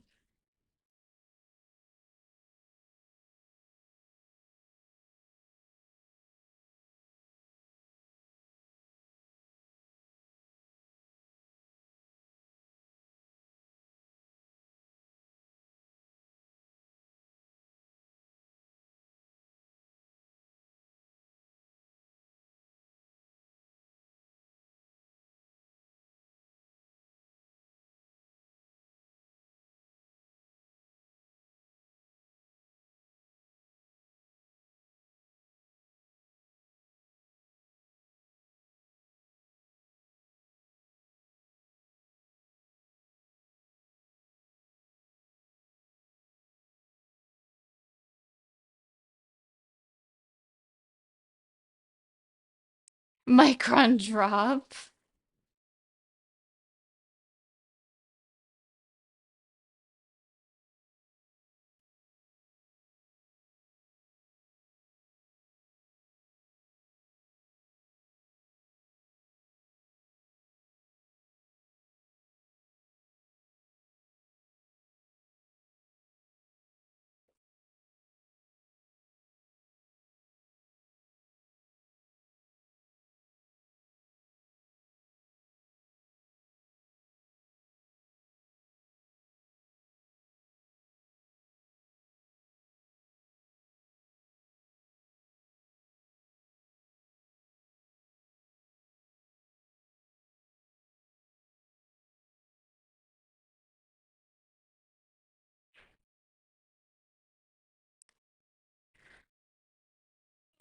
Man, big stretch. Chat, stretch with me. We've been sitting for a while.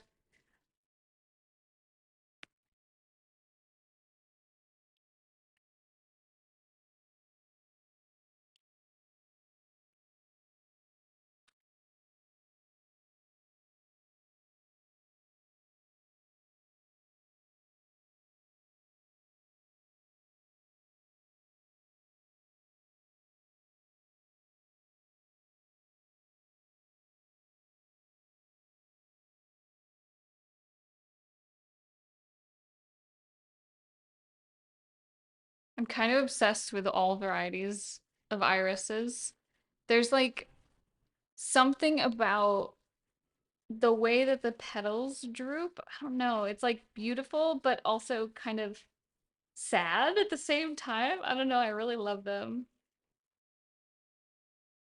I might be biased because irises tend to show up a lot for me. Like I just see them everywhere. I experience them a lot, but I just think they're really beautiful flowers.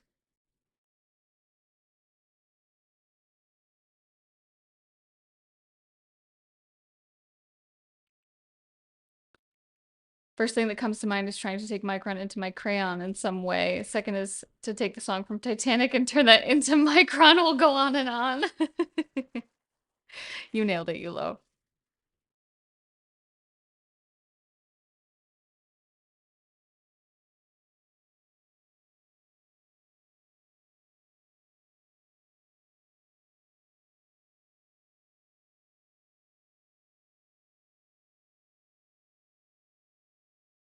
I'm obsessed with flowers. You know what? Actually, let's use the new book. Let's just flip to a random page. Let's flip to another one. What do we got? Oh, these are so like okay. Well, hold on. Let's let's actually go based on what looks interesting. Let's see. Ooh, these are kind of fun.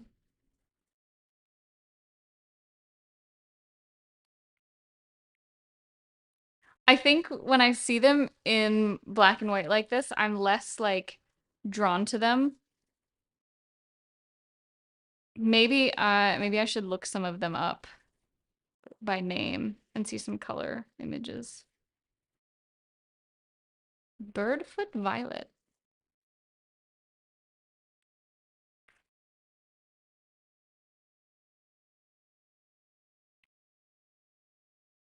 Ooh, these are like fuzzy looking. Watching a lot of vids on woodworking where this dude also makes food with the subject tree. Ooh, that's kind of cool.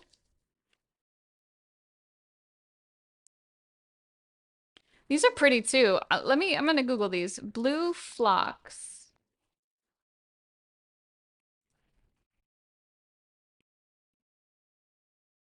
Oh, these are so pretty. They look exactly like the drawing. That's very impressive, actually.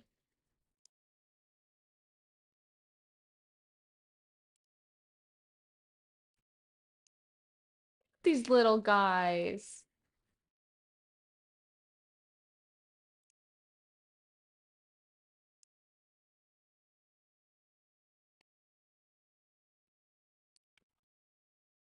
Oops.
Oh, this one has another petal. I was like, there's only three.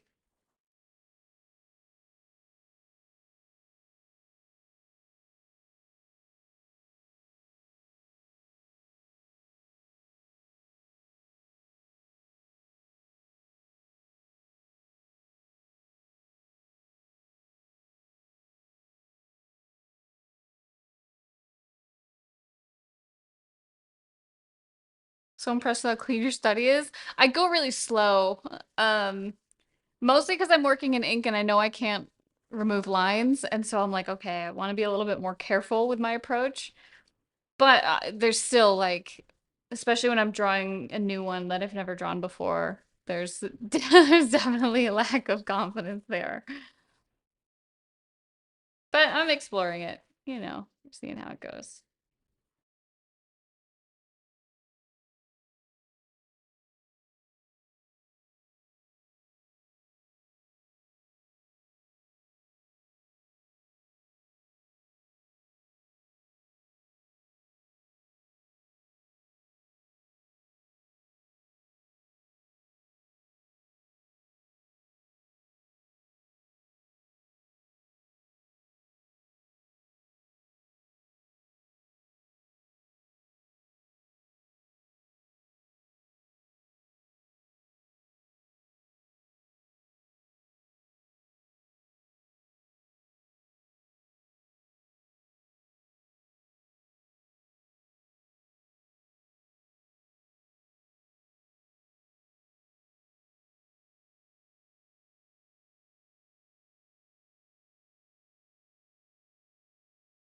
There's definitely a point when I'm drawing where like I'm studying it, but then I'm also it feels a bit more like shorthand where there's moments where I feel like sometimes I'm just making it up.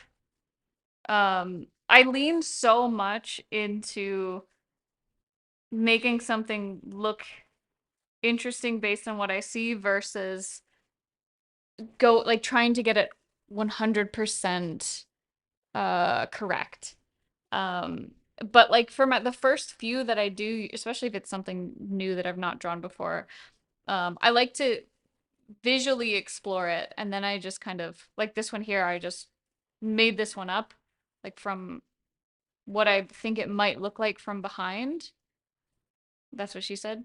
Um, and then just kind of play with it, and I can always make changes and fix it or like uh modify it like in another drawing. But I like to work this way. It helps me get out of my head when it's like, if something isn't completely exact, I think that can make I don't know. I don't know if you guys feel this way when you're drawing where it's like sometimes things have to be one to one, but that was a habit that I really had for a long time that, you know, doing this helped me let go of, where I could just play around with it a little bit more based on the shapes that I saw rather than this is exactly was what it is or what it should be. And I find that more fun.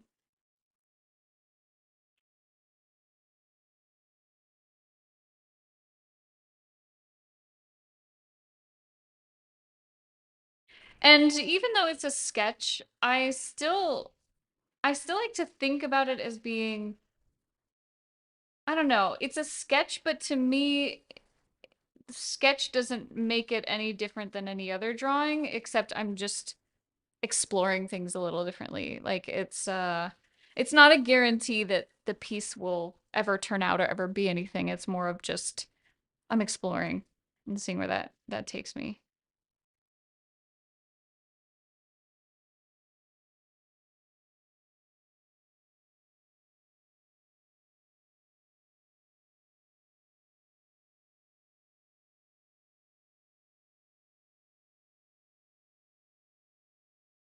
But what I really like about drawing this way is that I get to kind of spot patterns in what I see. So like for example, with these flowers, I kind of noted how each one of them they have like a rounded wider tip of the flower here and then it kind of narrows and that's usually it seems like it's marked by this indentation that's connecting it to this little circular opening in the center, I think where the stem connects to the flower. And so I'll try to, once I understand, like, okay, this really makes up the form of the flower, then I try to go, okay, how can I twist this or how can I play with that shape? And I find that really helpful for learning how to draw it, but also just practicing, like, visualizing it in space.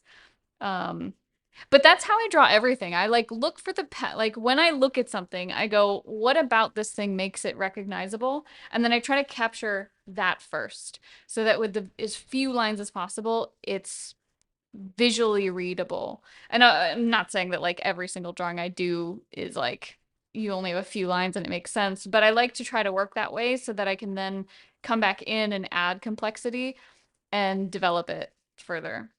But like this I find this so fun with flowers because flowers they all look different, but flower petals have similar qualities, the stems have similar qualities, the leaves have similar qualities. So even though if I've never drawn one before, there's kind of a hint of how it might go through what I've done in the past.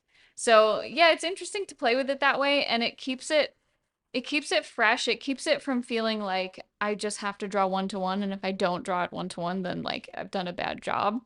It also lets me express myself a little bit more, and again, ask the question of, do I like how this looks, and how do I feel about doing this again in the future?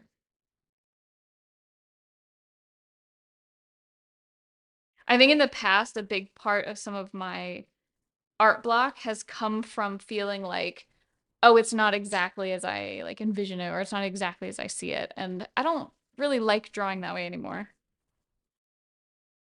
Hello. No, I'm done. I'm finished. So these haven't played but now we can 2 p.m. Okay. I can't. I was converting my mind. That's all good. Yeah, that's fine. Yeah, no, I have what do I have going on today? Yeah, I have meetings this afternoon, so. Okay. No, I have meetings this afternoon, so I mean, yeah, I'll probably be in work stuff. Yeah, how's it going? That's good. Maybe later. Hi, chat. Sorry, chat. I'm Next, interrupting. How dare he? talking here. He's talking here. What do you need? Later, I can ask your advice on like colors. Because Yeah. get your mentorship at sciencething.com for the color expert. I don't know if I could hear it. I have no idea if they can hear it. Okay, that's good. Have fun.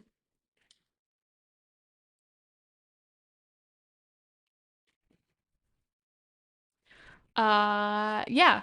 Yeah. So that's kind of my approach to drawing it. And this is something I've been exploring a lot with my portraits as well, where like I will draw something from reference. I'll try to get as close to reference as possible. Oftentimes it's far from the reference, but like I'll do multiple passes where it's like I'll draw it and then I'll look at it and be like, okay, not necessarily what's wrong with it, but like what don't I like about it? What isn't resonating with me? And then I'll try to change that in the next iteration. And I do that multiple times until I come up with something where I go, "Ooh, I actually like the outcome of this. I'm going to use this in other pieces, in other portraits." So it's my drawing practice lately has been less about accuracy and more of like discovering the shorthand of it so that I can then add detail, add interest to it. And I've been doing that a lot with the flowers. The flowers, like it's there's a simplification to the flowers, at least in my brain. Maybe not everyone would agree with me, but like there's a simplification to the flowers. Like I said before, with like petals are similar to each flower, the stems, the leaves, things like that. So like I see the pattern, so it's easier for me to kind of break down those shapes. And like at the core of it, I think the shapes of a flower are very similar. There's just lots of shapes. But they're very simple. So like being able to move those in space is something that really feels clear in my mind. Like when I think of a petal, I think of something like this, but then like from a side view, the petal can be something like this or even more from the side. It's something even thinner, right? So I think this practice, if you do this with anything, this really helps your understanding of that form moving in space. And I like to do this with flowers because it makes sense in my brain. And it helps with everything else that I draw. And sometimes I just like to, add weird little shapes and I don't know, it helps the piece feel more complete. Those are some flowery flowers. You really blossom with this piece. Thank you. Flowers. Hi, Zappins. How are you?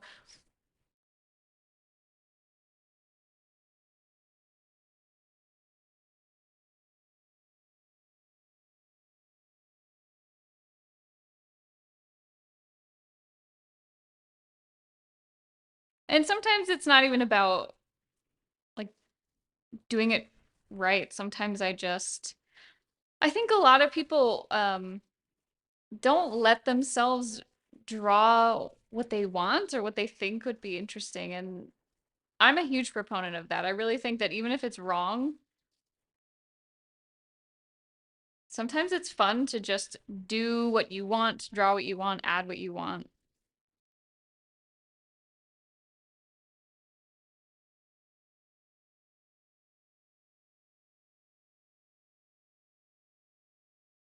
And I think to be able to do that without working directly from the reference also helps build problem solving skills, um, as well as just confidence in yourself.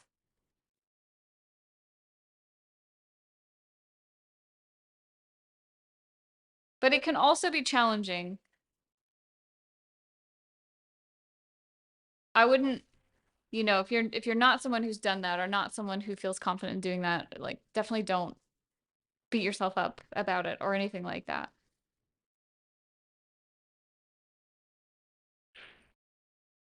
Hi, Rocket. A flower, you say?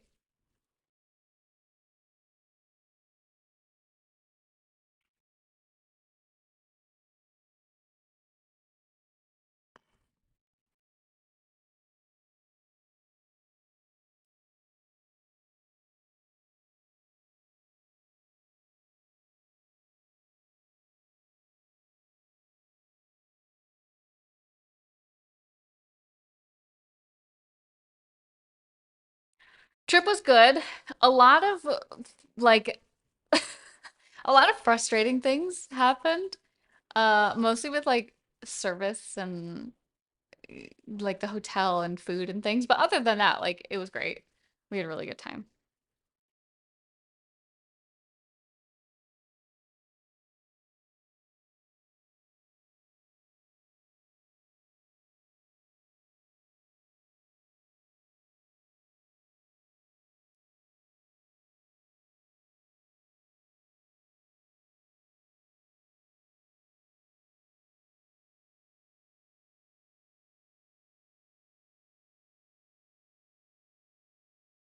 How was your weekend, Rocket?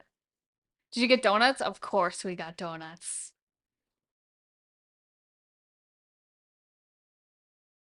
Yeah, there's this place called Dough in New York. And I'm pretty sure it's like it's a chain, but man, their donuts are so freaking good.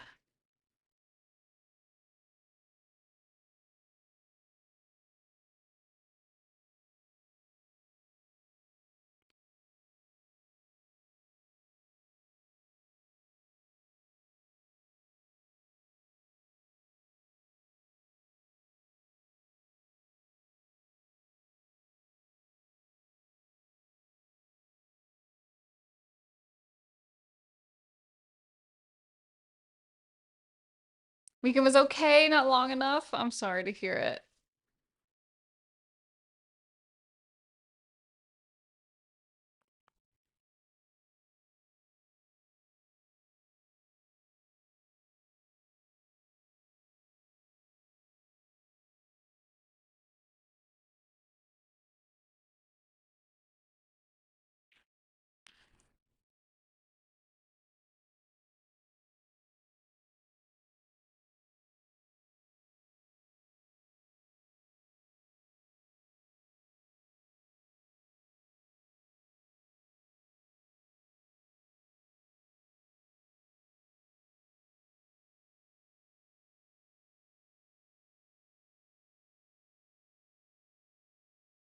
Had some progress on a painted piece, the one I posted in the bootcamp Discord. Kind of frustrated with it, not sure where to take it from here.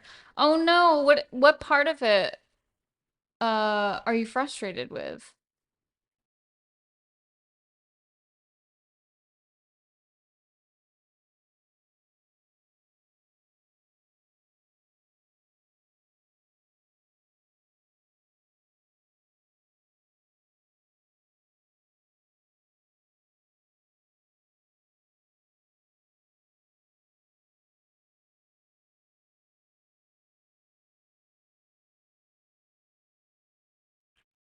Isma.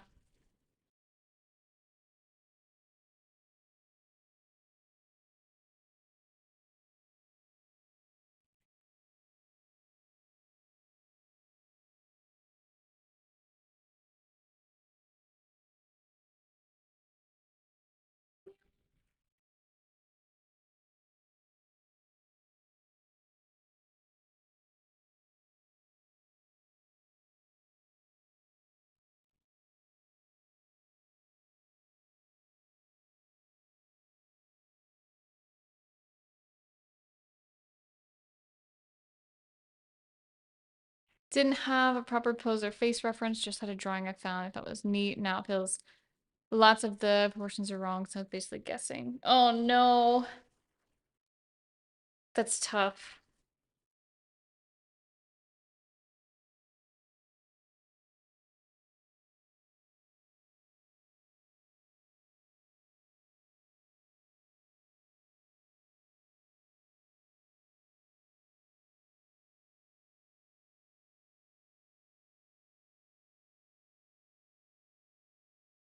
Well, hopefully you're able to work through it, or maybe even finding another reference.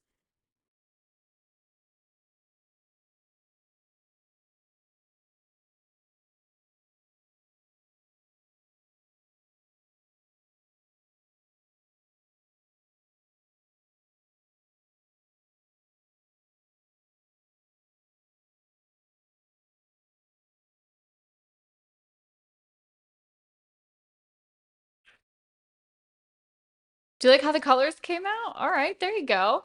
There's something.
Do you have pieces where you go like I don't like this one, I'm not gonna post it?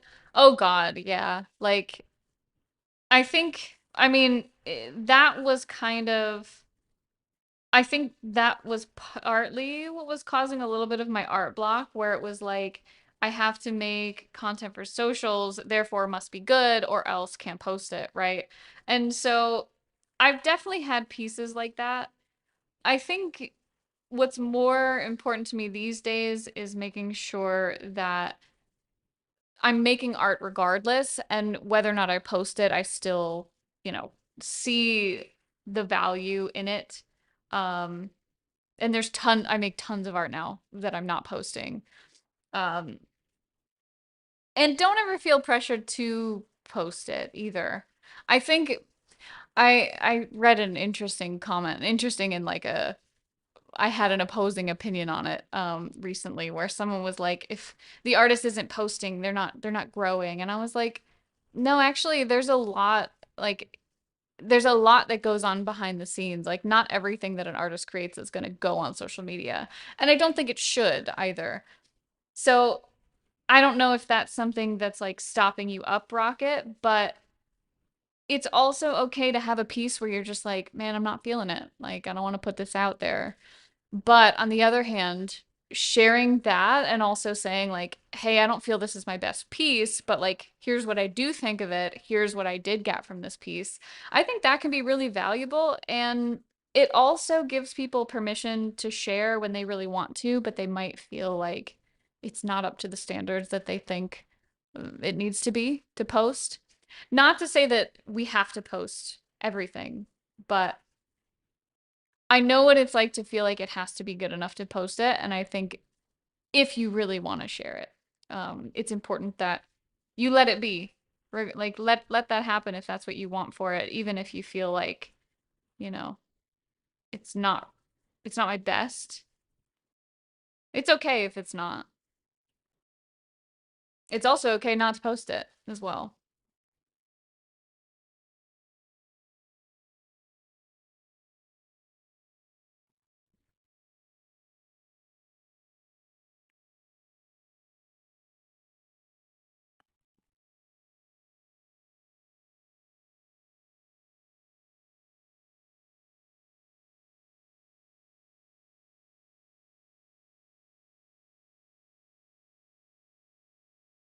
Latter part is kind of what I was thinking. I'm not going to do this professionally. Don't have to post polished pieces every time. Yeah, if your heart is saying put it up, let people see it, then I would run with it.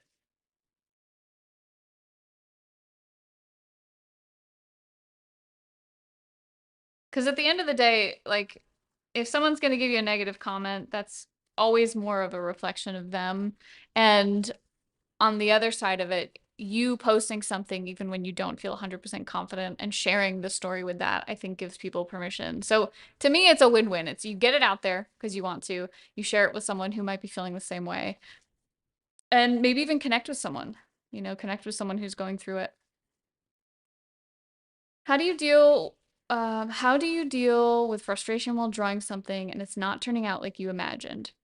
NA, I think this is so common and I even still feel this myself. I think this might be something that working traditionally in a permanent medium has helped me with because it's kind of forced me to work with something even when it's not going as planned. But it's also kind of gives me an opportunity to be more flexible. Um, I tend to like to control things, right? I like to make it look a certain way. I like to know that it's going to work out. But that's never helped my creative process, and I feel like my best work has always come from kind of letting up on it a little bit, letting up on what I think the outcome is going to be.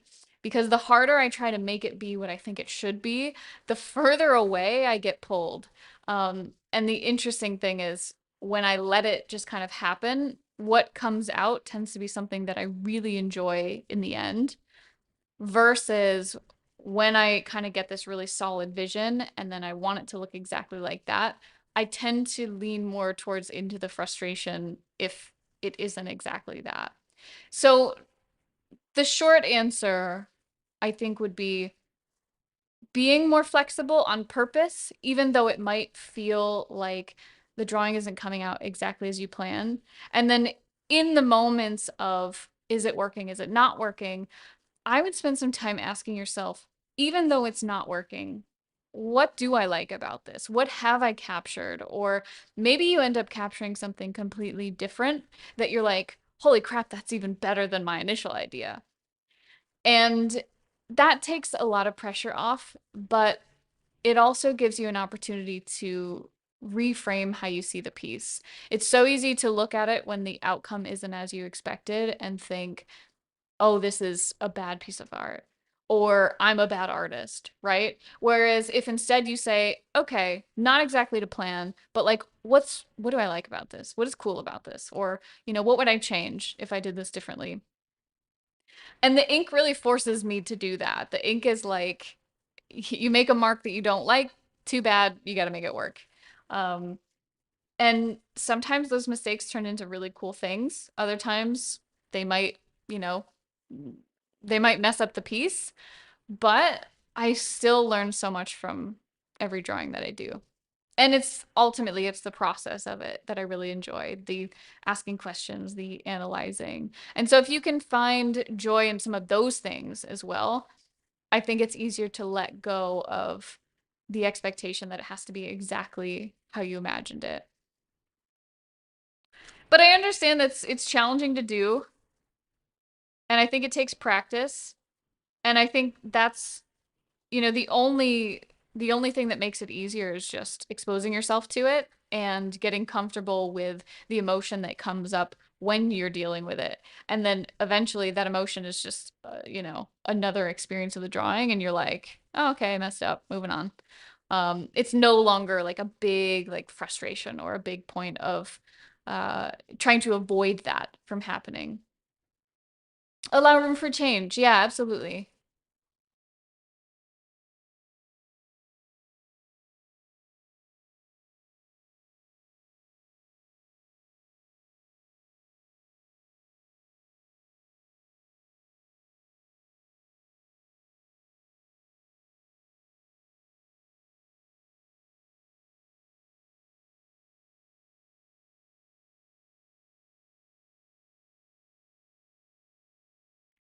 I also think, speaking on frustration, and I think it's a really good topic. I think another thing that I see come up a lot that's kind of tangentially related here is that a lot of artists tend to start really big with their ideas. They tend to like have this huge vision for something that they want their work to be. And I think this often leads to a lot of frustration. It's kind of that same concept of like, well, the artists I admire are doing it this particular way, and I want to do it this particular way. But I actually think starting smaller and then building your way out is a much more natural and tolerable way of building the capacity for that frustration. Because the only reason that the frustration becomes overwhelming is because your brain's trying to process too much. It's trying to like, how do I draw this? How do I draw that? How do I make that work? And that's something that doesn't happen when you start small and then build out. So like let's say for example, um let's say instead of just these few flowers, I wanted to draw like this whole meadow, right?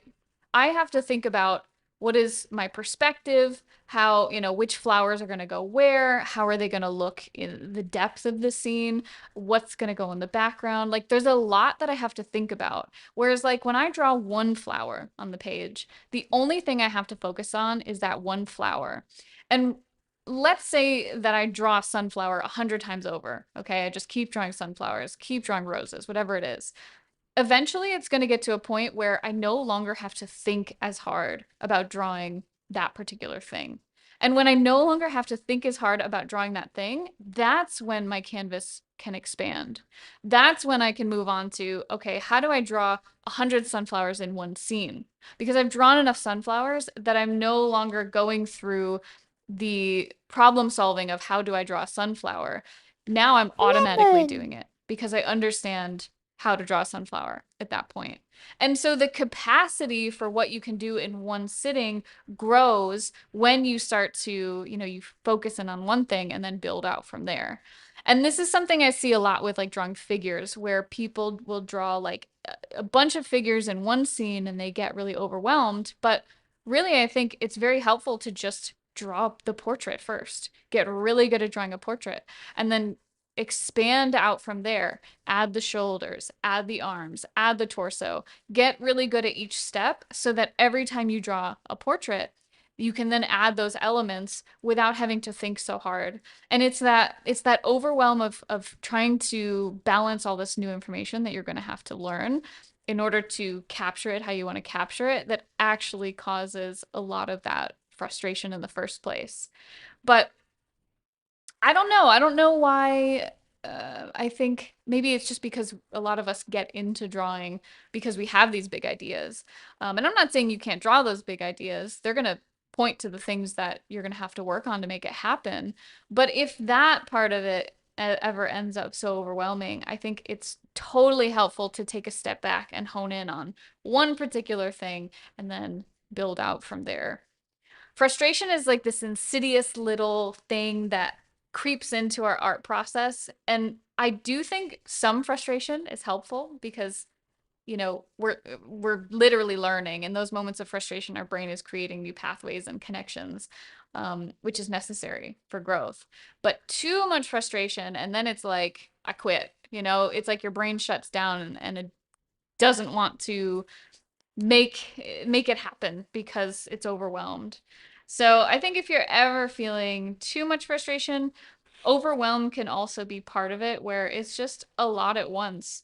And NA, going back to your question, I think when it's learning a lot at once and kind of over capacity, then it's double as difficult to keep going because not only is it not turning out how you envision it, but it also is too much at once that is amplifying that frustration.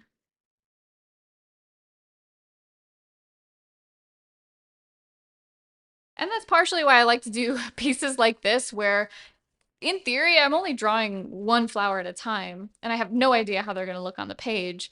But I just kind of let it happen, and it turns itself into a drawing that I didn't have a plan for, but I only focused on one element at a time as I was doing it. Draw normal legs before drawing a contortionist. Got it. Rocket, it sounds like you're speaking from experience here.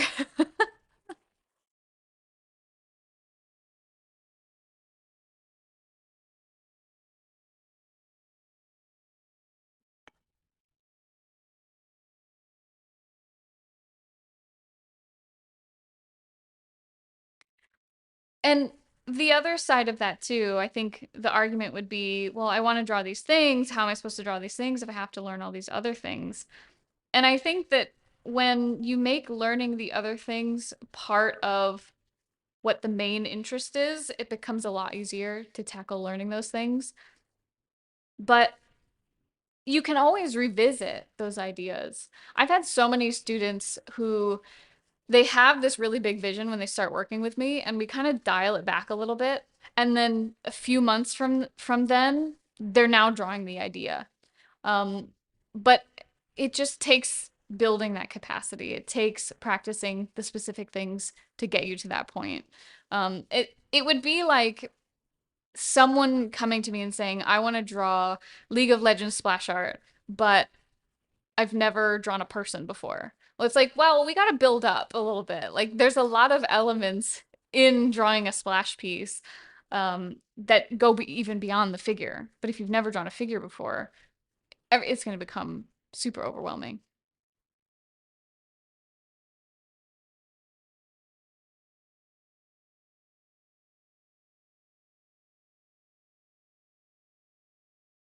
But there's nothing wrong with that. I think that's really normal for artists who are just starting out, and that's normal in anything. Like think about if you've ever started a new job before, and then your first day, you're kind of like, what am I doing? I have no idea. This seems like a lot. How am I going to remember it? But then, 2, 3 weeks in, you're on autopilot. Like it's normal now. You know everything. You don't have to think too hard. You can kind of chat with your coworkers while you work. It becomes really automatic. And I don't think we should approach drawing any differently. I think it's the same thing. You're going to go in and be overwhelmed and super confused. And I think the slower you start and give yourself grace, the better. And it will become automatic over time.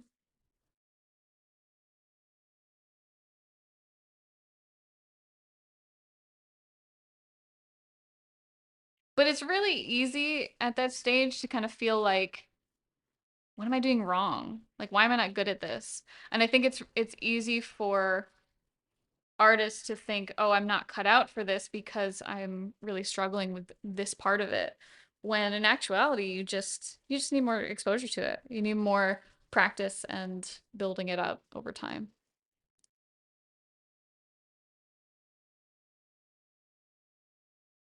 Hold on, I gotta pee. I'll be right back.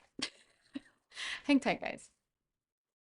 Let me know if you guys have any other art questions or challenges you're going through.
Okay, I'm back.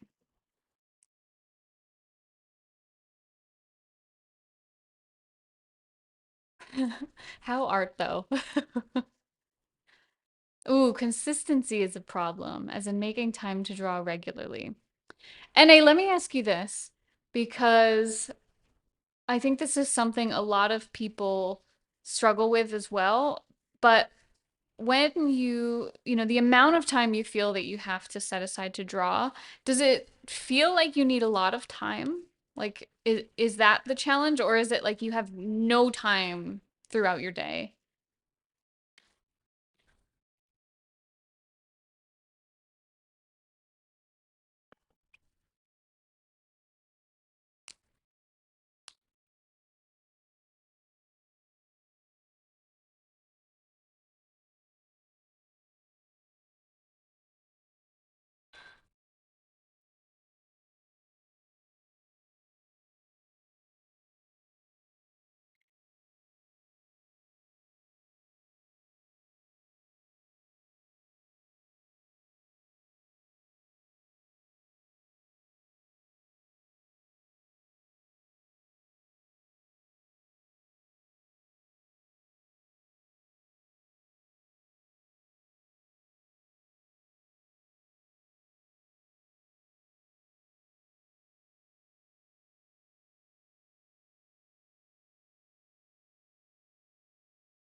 Sometimes you have to redefine consistency. Half an hour every day might be a lot during crunch at work, but picking up a pencil and warming up the wrist might count in those circumstances.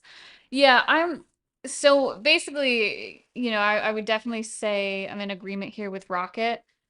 I think there's this idea that art making needs to take a long time, or that it, in order to learn, we need to devote hours and hours and hours to the work. But from my experience with students and even my experience with my own work, I think that what's more important is just showing up with the pen. Um, and, from doing all the abstract work that I've done, it makes me even more confident with this stuff, where it's like I'm trying to draw something in particular. Um, but I may not have had the courage to do it if I didn't spend all that time doing the abstract stuff. So I think just showing up with the pen is the most important part, even if that is only a half an hour a day, or if it's all you have, 15 minutes, right? Like just to get that experience with it. Also, to build this relationship with drawing that isn't this like big arduous thing. Like it's going to take a lot of effort, it's going to be really difficult. I have a lot to learn. I think when that's what we go into making art with, that mindset, it makes it even harder to show up when you don't have a lot of time. um, Hang on one sec. No. Well, I'm sure it's, yeah, maybe use a different one. That's fine. It's a weird shape too. It's a different one. Okay, use a different one. Go on.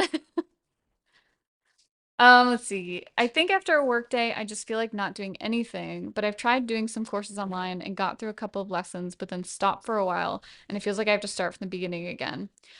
Um, so my answer here, and I think is pretty individual to each person, but some things you can try to reflect on to see maybe why this is happening.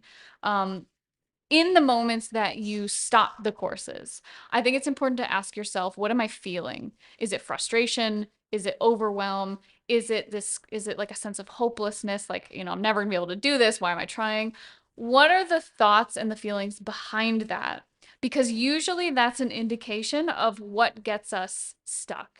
Um, the hard part is that those feelings are often very automatic, or, kind of natural, and we just have a reaction to them. So becoming aware of them, I think, can be really helpful in avoiding them in the future. Because if you're taking a course and you're getting really overwhelmed, it could be that maybe it's just above your skill level of where you're at. Maybe it's just a little bit too much for the moment.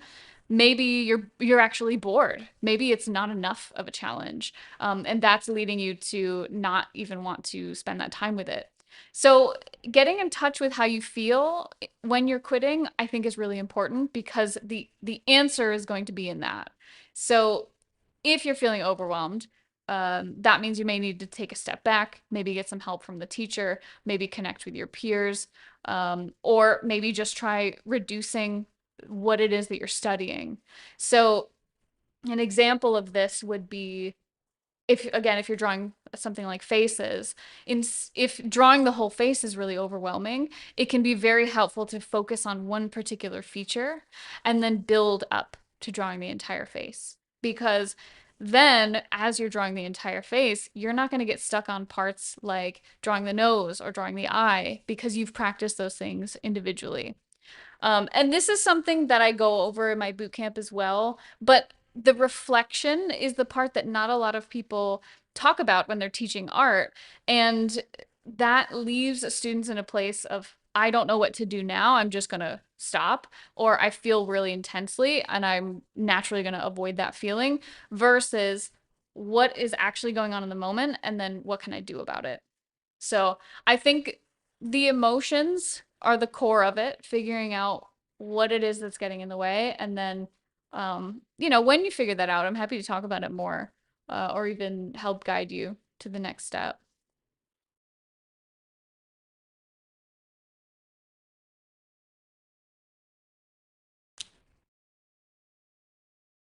Yeah, absolutely.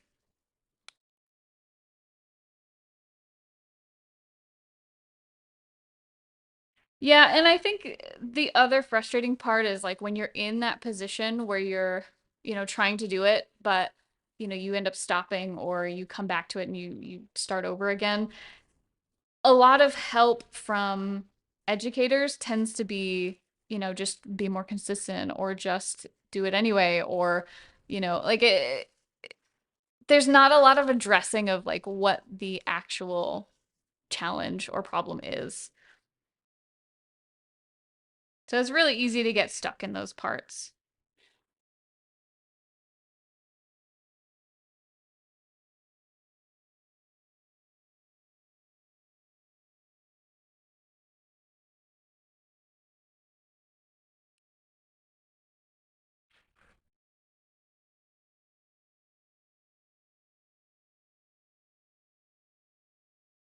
I also think when they get in a situation like that where it's hard to stay consistent, they lean into like how to be more productive or how to be more consistent, and I think that's skipping that initial step. It's skipping like what's actually going on, what's actually getting in the way.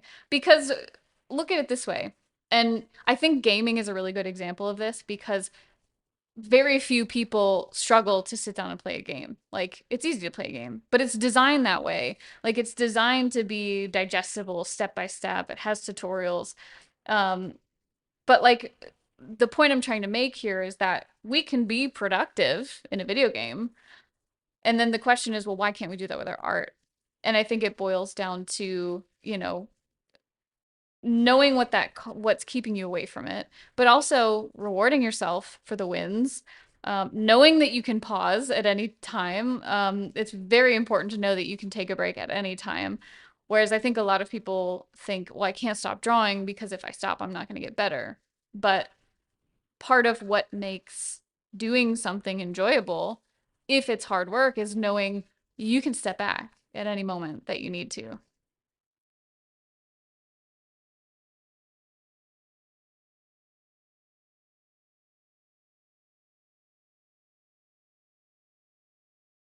Wouldn't say no one struggles to play a game, struggle to play a game with family all the time.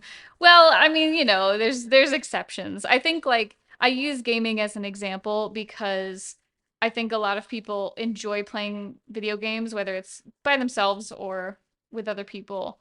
Um, and it's one of those things where they're like, well, I can't be productive, but it's like you're productive with this other thing. So it does mean that you can be productive when it's something that you really enjoy and when it's something that has that, you know, reward to it.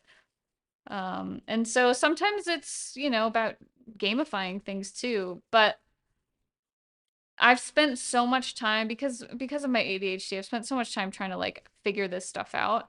And being more productive was never the solution because I couldn't be more productive because all these other things were a problem that nobody had talked to me about or that I'd even thought to ask myself.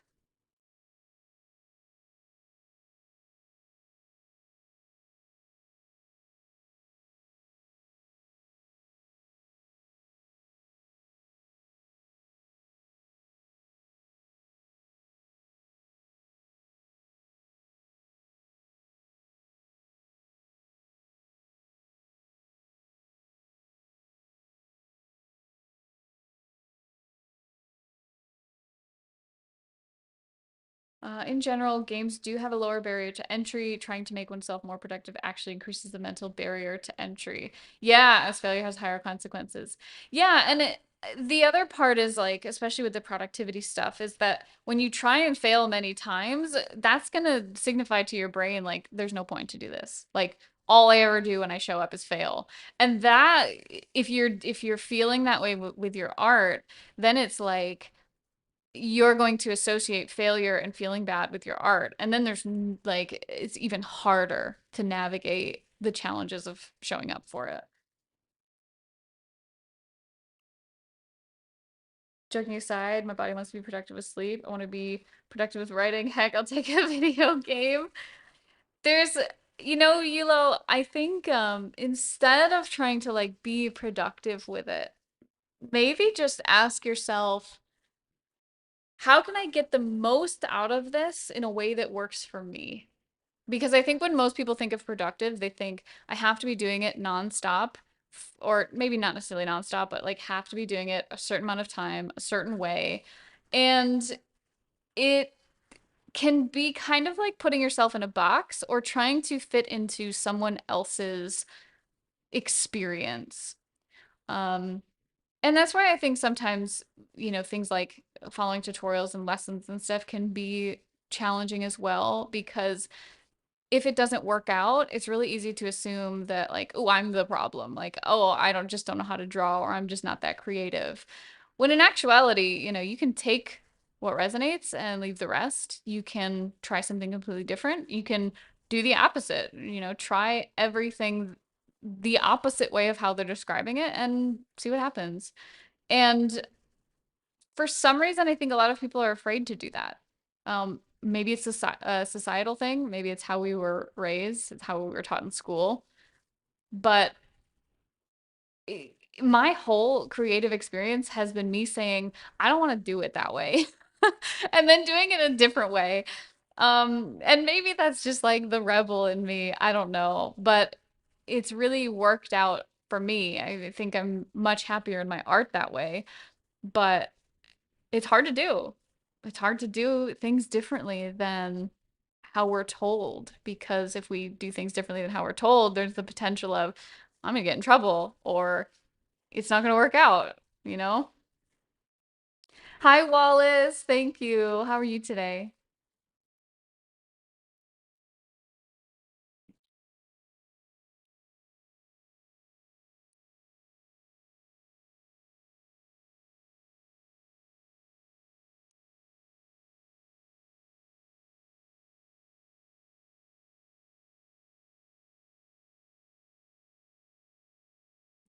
That little negative voice talked me out of doing most art for like 15 years. Yeah. I feel it trying to get me again. Fox, don't let it. Fox, the way that I kind of quiet that voice is anytime I hear it or feel it discouraging me from doing something that I know I really want to do, I remind myself that that's an indication that I'm closer to this new creative version of me than ever. It's kind of like the old creative version of you fighting back, saying, no, we want to stay this way. We want to do it the way we've always done it. We want to do it the way that feels safe and right. And, the way that you've had permission to do it. But that voice, the louder it gets, the closer you are to making a huge breakthrough. So when it gets louder, Fox, you get louder. Make more art. Talk back to it. be rebellious in your approach because I think that that voice is just trying to stop you from becoming the best creative version of yourself that you want to become.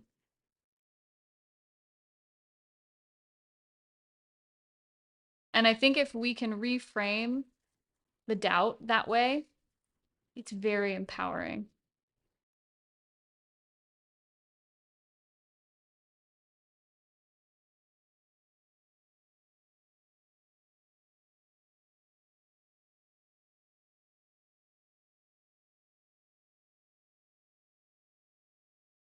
For me, the big mental barrier is that I feel like proper art time requires solo time, and I feel guilty taking time to myself after being away at work for 8 to 10 hours that day. Rocket, I totally understand. I totally get where you're coming from. I do agree. I think, I mean, I resonate because I feel the same way about my work. I think a lot of times I want art to be more of a social situation, but it needs quiet time.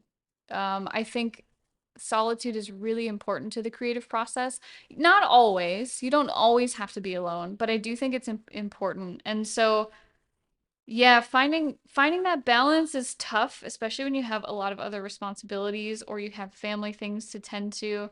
That can be really difficult.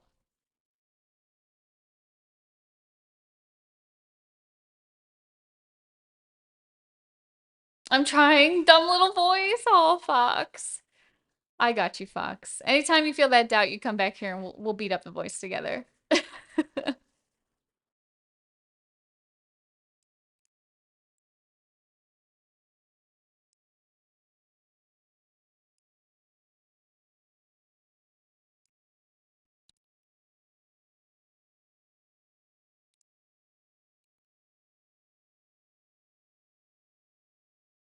Oh, NA, did you just tip?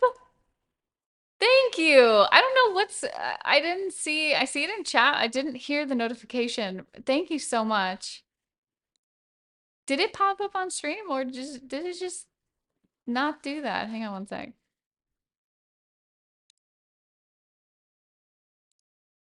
There it is. What the heck? NA, thank you so much. I really appreciate that. We're a third of the way through for the original abstract giveaway. When we reach $33, I'll do a little abstract drawing on stream and I'll give it away to everyone who participated in the tipping. And I thank you so much. I really appreciate that. No, you. Oh, thank you. Hi, Ernesto. Happy Tuesday to you. How are you doing?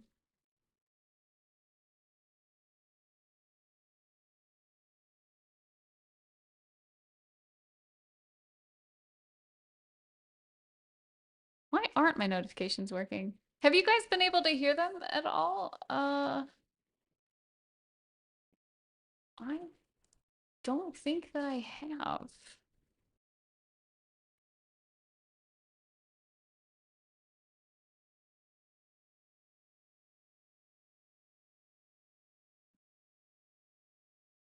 Hang on, hang on. I'm gonna do a little test.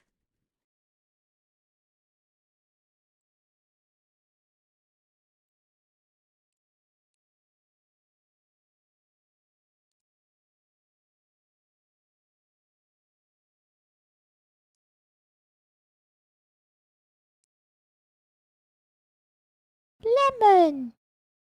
Okay, I just heard that. Weird. I don't know. I gotta make sure the alert box is. Oh, I think I know what the issue is. Hang on a sec. I'm gonna fix this. Hmm.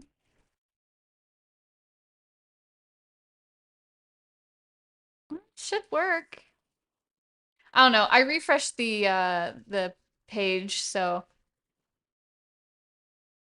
we'll see.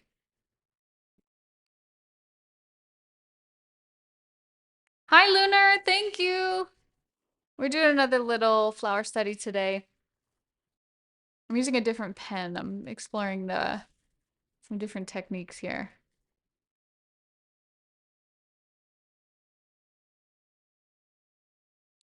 How are you doing, Lunar?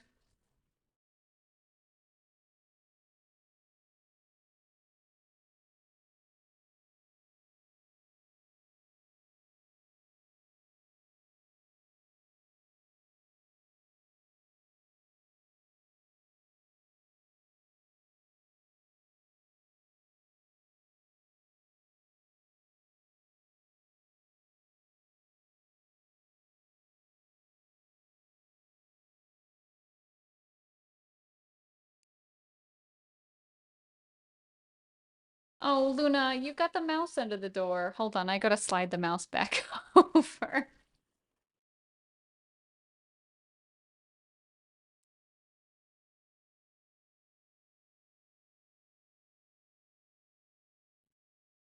Oh my God, she knocked on the charm. Can you bring it in here? Because I'll hang it in here instead because I think can you will you bring the little charm in here? I bought this cute little charm when I was in New York, from this little crystal shop, and I've been wanting. So I have LS for my birthday got me this little stained glass snake piece to like hang in the window, and ever since you got me that, I've been seeing they're similar to that, but they have I don't even know what to call them. It's like a little glass that kind of looks like a disco ball, and it like creates like what am I trying to explain right now? I'll show you. Hold on.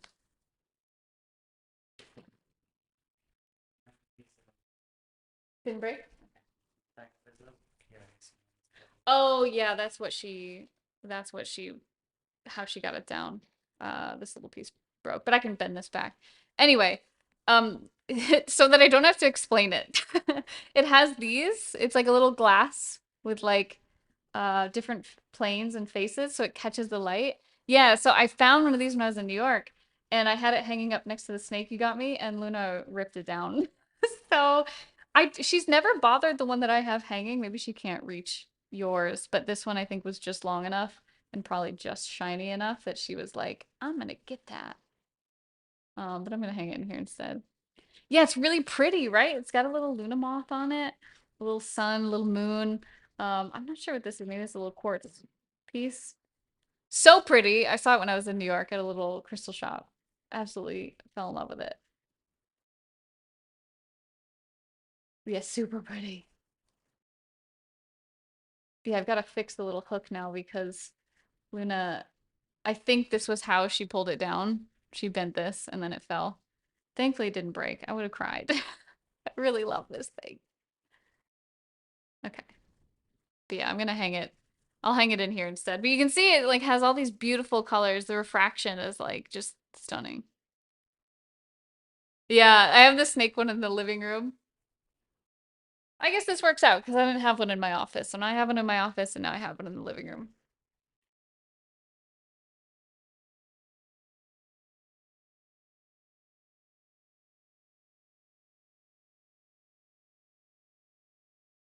No idea where to hang it at the moment though. I might need to get a little hook. I'll look for something like that later. Yeah.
What are you guys working on this afternoon?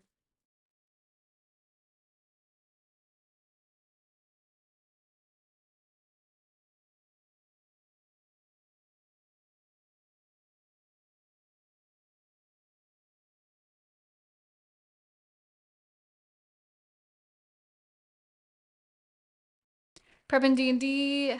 Nice. Oh yeah, your D&D's soon-ish. Working on my appetite. Next he's making us some lunch. We're gonna have eggies and rice, I think. Painting, not panting. I knew what you meant. Just wash my bed. Oh. Oh, I gotta wash the sheets. Ooh, that's a good reminder. Actually, I need to do laundry in general. Ooh, landscape painting in oils. That's fun, Fox. I love oils. Like I love like how it doesn't dry quickly and it's like you can spend a lot of time with it. But man, the like prep and the cleanup and all, having the toxic chemicals. Lemon. It's just it was such a barrier for me.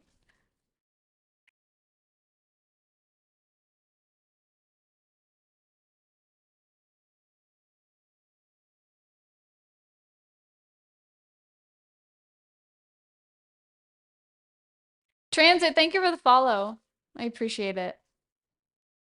It's a whole thing. It is. I think the hardest part for me is like um because I'm in an apartment, my like ventilated space is really limited. Like I can open a window, but like then I gotta deal with the cats and then like I would love to be able to just do it on the balcony, but then, as the weather changes, it's like all this stuff. That's why I wanted to try acrylic is to get more comfortable with like just painting more traditionally, and then maybe once I have a better setup for it, try it again. But it is a whole thing, my goodness.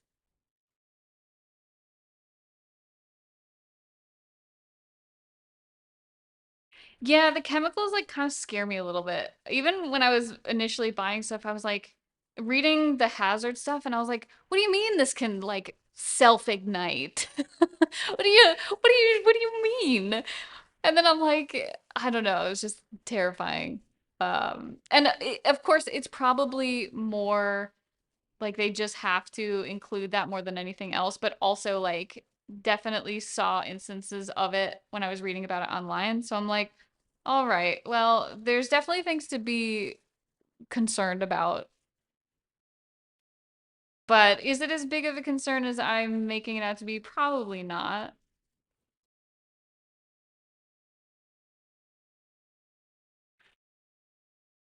Hi, Alec. Finally caught you on a live stream again after 2 years. Just want to say thanks. I took your advice from back then during your Twitch stream. I'm so happy to hear it, Alec. Thank you for hopping in. Yeah, I've been well, I wasn't streaming there for a bit. And then when I did stream, I would kind of like come on for a little bit and it was harder to stay consistent with it. I had a lot of things going on, but it's a little bit easier these days. So I'm usually on every day. I'm still on the fence of like coming up with a schedule or if I just want to let you guys know when I can't stream. I'm not really sure yet.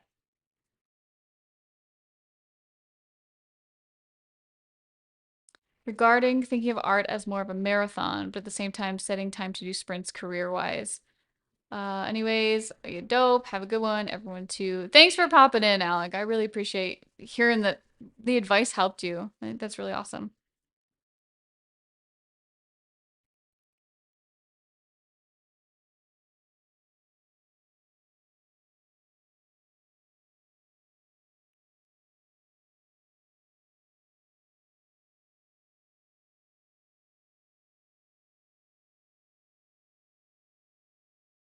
I can smell the eggies.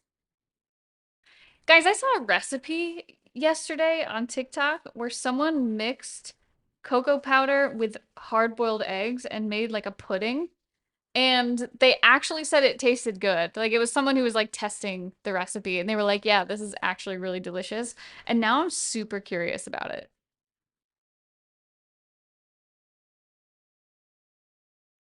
I think maybe it was like more than just cocoa powder and eggs, but like along the lines of something as simple as that.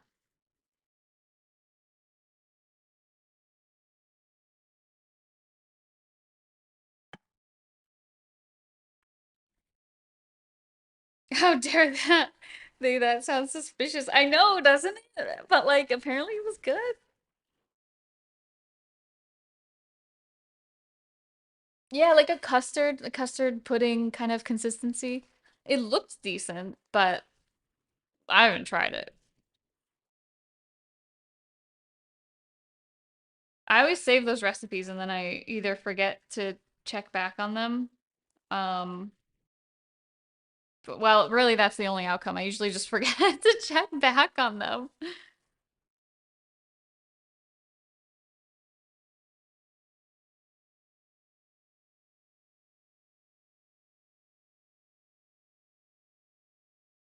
Luna, I hear you squeaking.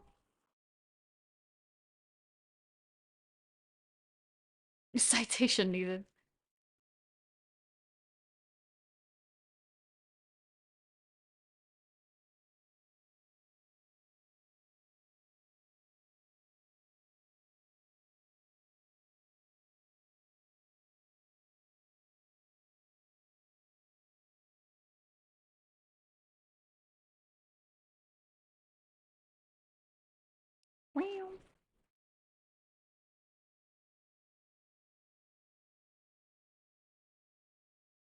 What was that? I just had like a piece of.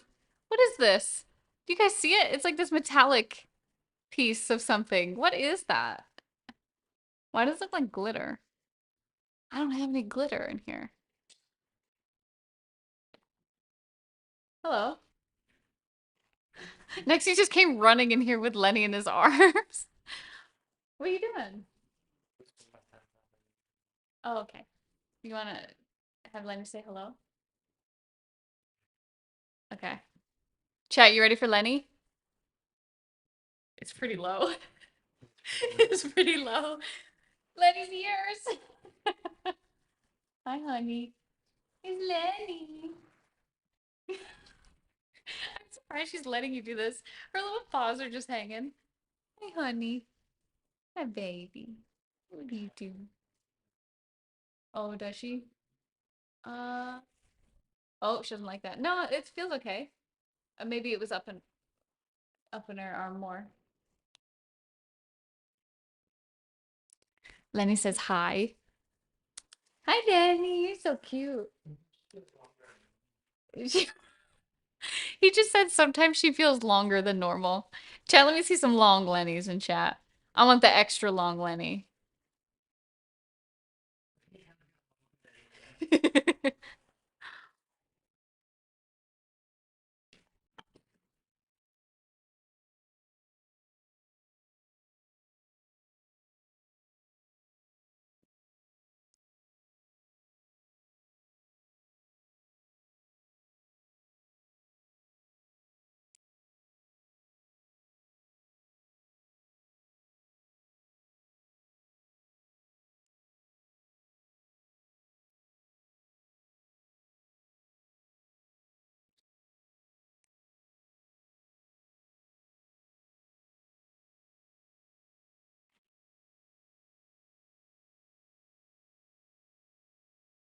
Lenny's having a long day.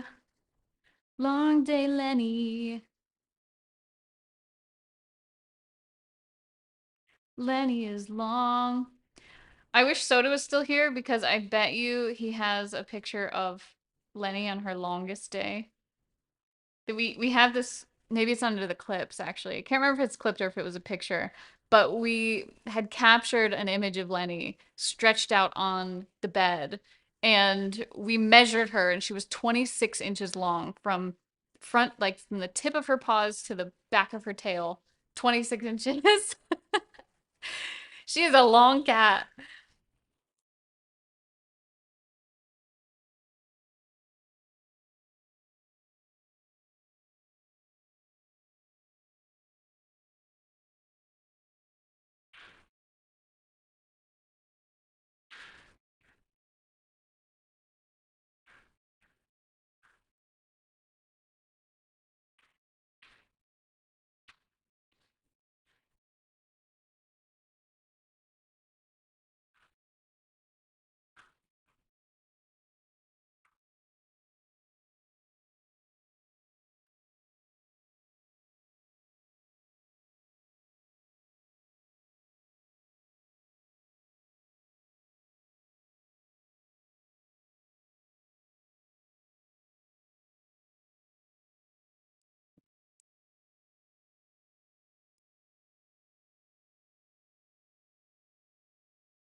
kitty doubles in length when he does a big stretch. It's so funny. Does your cat also like stretch out or lay in really weird ways? Lenny does this thing where like she sticks her back legs completely out and she sticks her front legs completely out. So like the both sides are completely lengthened. So she's like flat on her belly. He does that. It's so funny. It's so goofy. Oh, he's curly fry. Oh, so cute. What kind of kitty do you have? Or what does your kitty look like, Magical?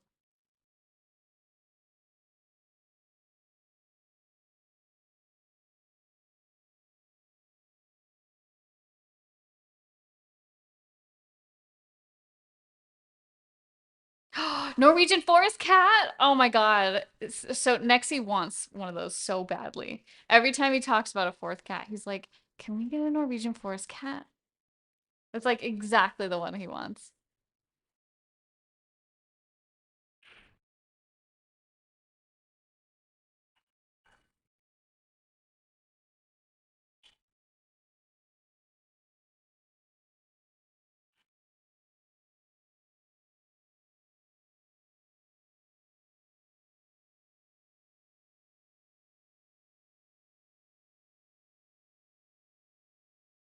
Adopted was a couple years ago. He's already an old man. Oh, he's probably so cute.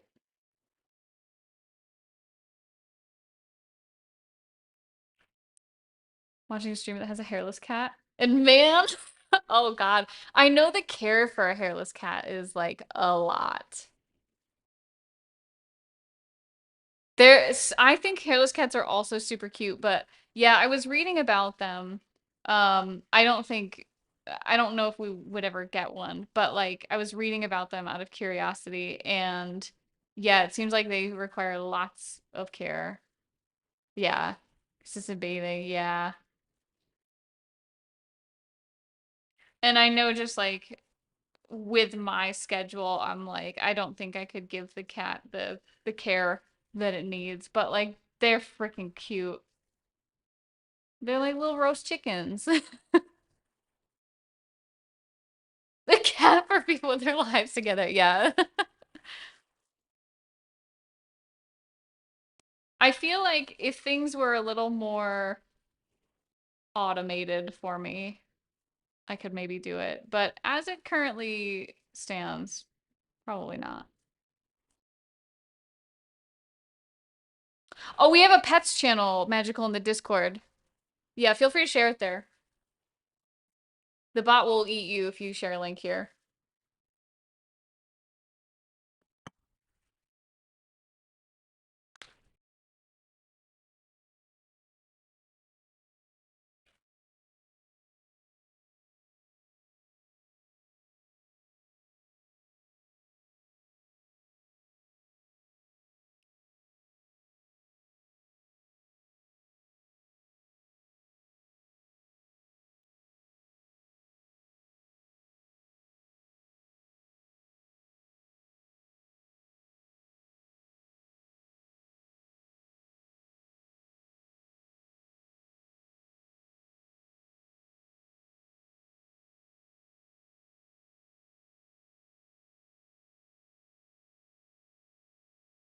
What is Automod on here?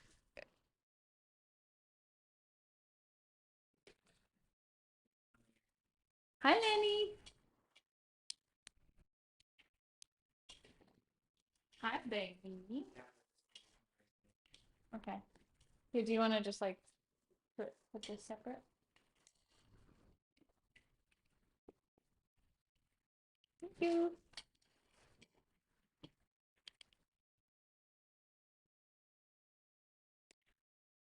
So I thought about Maine Coons as well. It's like I need so much care. Yeah, yeah.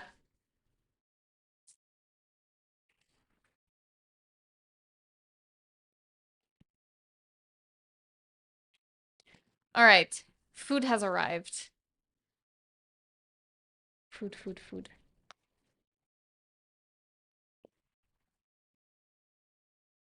You guys want to see my food? So we have our steamed eggies, a staple. We have some cucumbers, some tofu, and some rice. Tasties. Oh, that's hot. Well, that's hot. I shouldn't have touched that.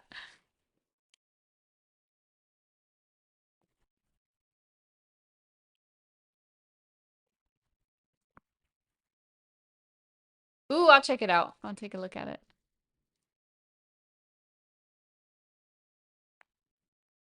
Kitties.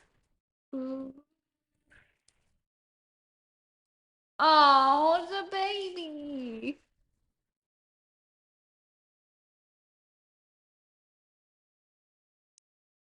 Oh my God, your cat is so stinking cute. Look at that fluffy belly.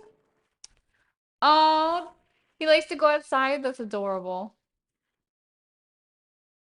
I know Luna really wants to go outside, but she's like scared of everything, so I have to like slowly warm her up to it. Magical, what's your kitty's name? Did you say already?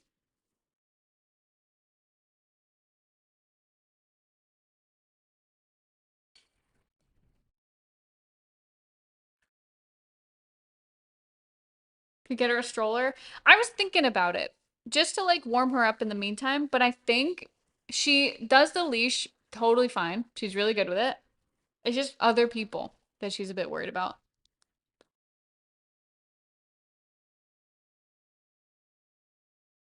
We got Jim. He was afraid of everything. Wasn't allowed to do anything in his previous home. Aw, the wind terrified him. Now he's just a bright and mischievous personality. Ella. He's very handsome. He's the big floof. I love the picture of him loafing in the grass. That's adorable. He's just chilling.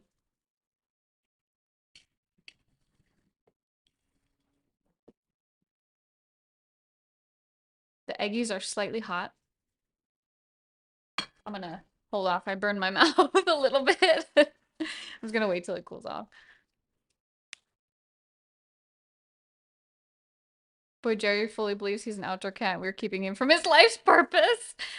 I feel like that's how Lenny and Luna are. Like they always want to leave, and then so like I'll open up the apartment door and they'll just run down the hallway, and then the moment someone shows up, they're like, "I regret all my life choices," and run back.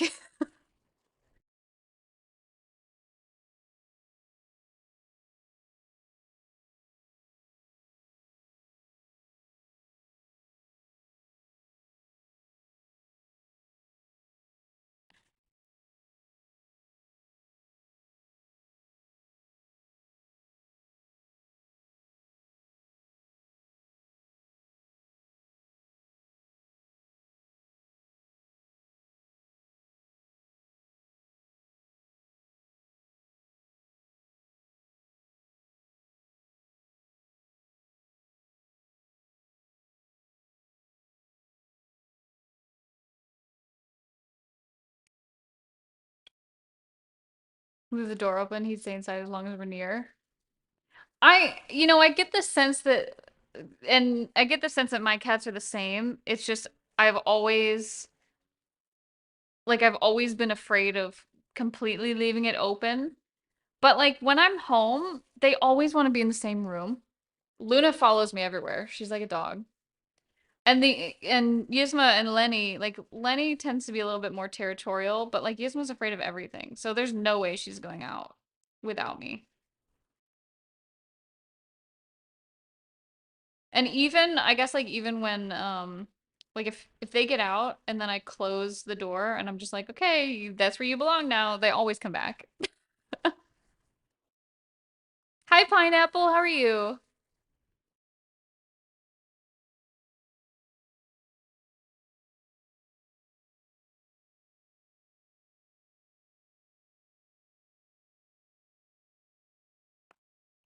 I'm doing pretty good. Pretty good. I think this is come out kind of nicely. Again, there's a part of me that like still really vibes with the one we did last week. But I think if I get that gray pen, the gray Micron, I think we could get a similar look. But I really love the outcome of both. Like these were a lot of fun to do. This one feels a bit more developed than the one we did last week.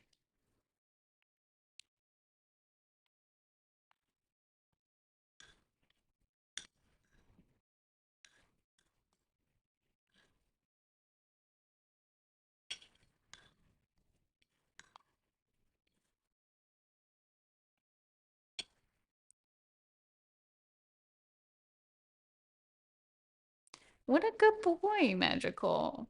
Ah, he's adorable. Both are gorgeous, makes you want to try. You should, Fox. My method for doing this isn't anything other than just like I pick a flower, I draw it on the page, I pick another flower, I put it on the page, and I just make things overlap. So like I feel like the barrier to do it is really low, and I'd love to see what you come up with. As I do this too, it makes me want to even go more abstract with it. So like drawing more simplified versions of the flowers and then, connecting them in ways that are abstract like my other drawings. Hang on.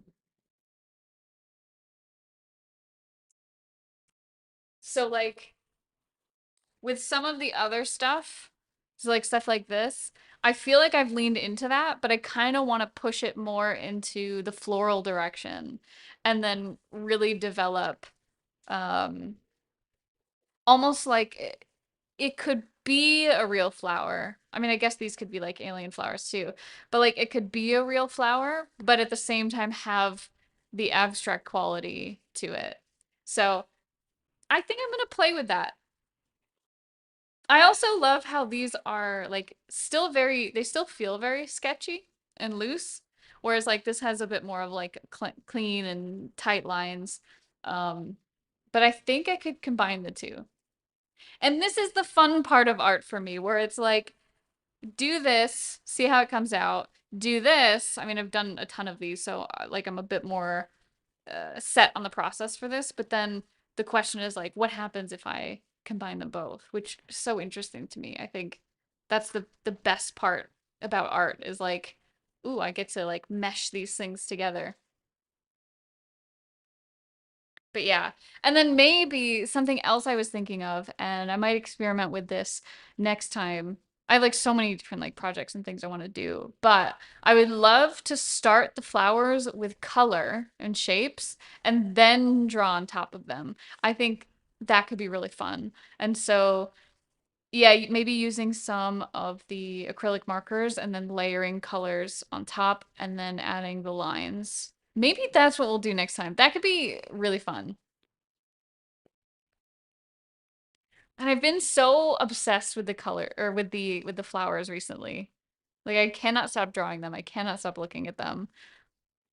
I'm almost done with the 100 heads though. We'll definitely do that challenge. We'll do the 100 heads on stream at some point. I'm also going to paint Dayanora at some point. I'm probably gonna make some sort of like upcoming schedule because there's a lot of stuff that I want to do. So I'll do some kind of schedule in terms of like what's happening on each day, and then I'll probably announce it. What's my favorite flower? I love irises. I drew one here today, and then I also drew one last week here. I'm obsessed with these flowers. I like see them, think about them constantly. I don't know what it is about them, but yeah, I really love them. I also love roses. I just like drawing roses. Like I find it really fun to draw different kinds of roses and their shapes and how things overlap just makes a lot of sense in my brain. So I really like drawing them. I like abstracting them a bit. I think I want to push it even more in some future studies as well. So, chat, what's your favorite flower? I want to draw it next stream.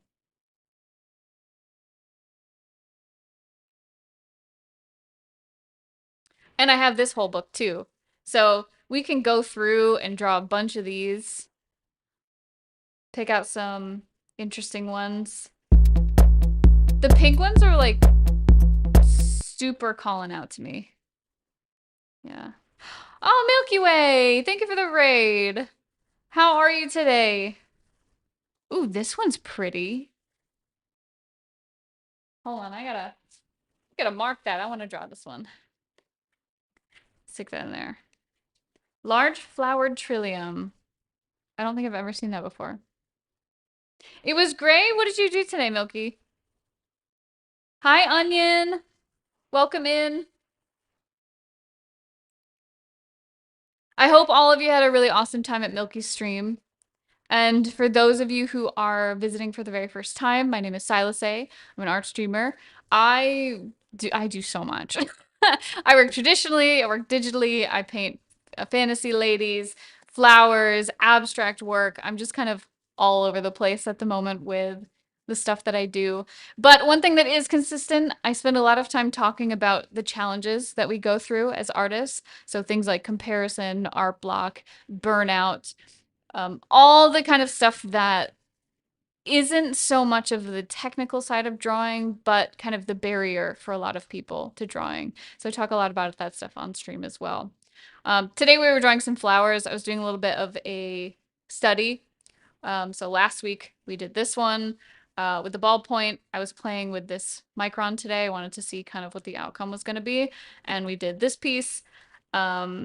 I'm just experimenting a bit with drawing the flowers as well as using the different pens as well. I'm obsessed with the Bic pen, but it is not archival ink, and I do want these to have some sort of like permanence to them, so I've been experimenting more with the archival microns. Yeah. Always motivational blue sky, such a good vibe. Oh, thank you, Milky. Oh, you're working on commissions today. What was your subject? Were you drawing characters? Definitely need that sort of talk. I think there's a whole lot of discourse about like just do it, just do more, just draw more, but I think sometimes that mindset can be a little bit impossible to navigate. Um yeah, so a lot of the stuff we talk about is like things that get in the way of being able to draw, or even just how to like balance life while also making art. Characters, Final Fantasy OCs, pair matching pieces. Ooh, very nice. Milky, if you want to share, if you have a work in progress or anything, let our mods know. I would love to see what you were doing. I was also just about to eat some foods.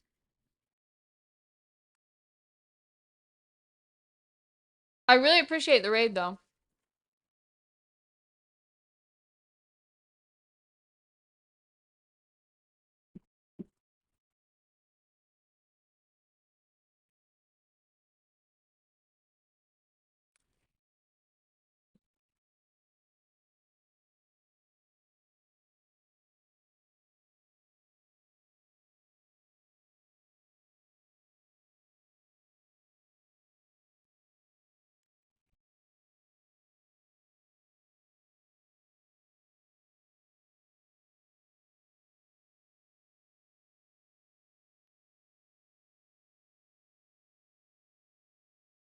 Yeah, today I talked a little bit about my process of drawing things from reference and doing studies. I like to I like to kind of draw it once and look for patterns and then sort of draw it in different ways and different angles. And I never really stick too closely to the reference. The reference is more of like giving me a guide to start with, and then I'll kind of branch from there. So mostly a bit of chill study day today. I want to remind you guys as well, with my mouth full of food, I'm so sorry. Um, we have I don't know if there's a great way for me to put this here. Dayanora has been launched. She's a 3D figurine based on one of my illustrations, and she came out so beautiful. She's a representation of our shadow side, embracing the shadow side, embracing the parts of us that make us who we are that we might not be so quick to share with the world. But she's the first figurine I've done, and she is available as a pre-order. Um, I also have an unpainted version that I'm giving away to subscribers. So if anybody has subscribed today, you're more than welcome to enter that giveaway by typing !demon. Otherwise, she is available on the pre-order page. You can get her painted or unpainted for any of you who are miniature painters or you just like figurines. Both are available. But yeah, she came out stunning. I love her. The I've broken her arm a couple times because, well, the first time was because of Lenny, and then every time after that, it's just been fragile. But yeah, she's really sturdy, really fantastic quality. Yeah. But I want to share that with you guys. The giveaway, again, if you're a subscriber, you can type !demon in chat, get yourself a ticket. It's running for a few weeks while the pre-order's on. And I think we're 2 subs away from a print giveaway. We're really close. Oh my god! Cass, thank you for the raid! Oh my gosh! Thank you, thank you! Hi, Pun! Hi, Majez! How are you guys doing? Double raid! Hi, Top! Good to see you! Kath, how was your stream? Thank you so much for coming in. Really appreciate it. What were you working on? Also, I apologize. I'm having foods. I need to re-energize after drawing all these flowers.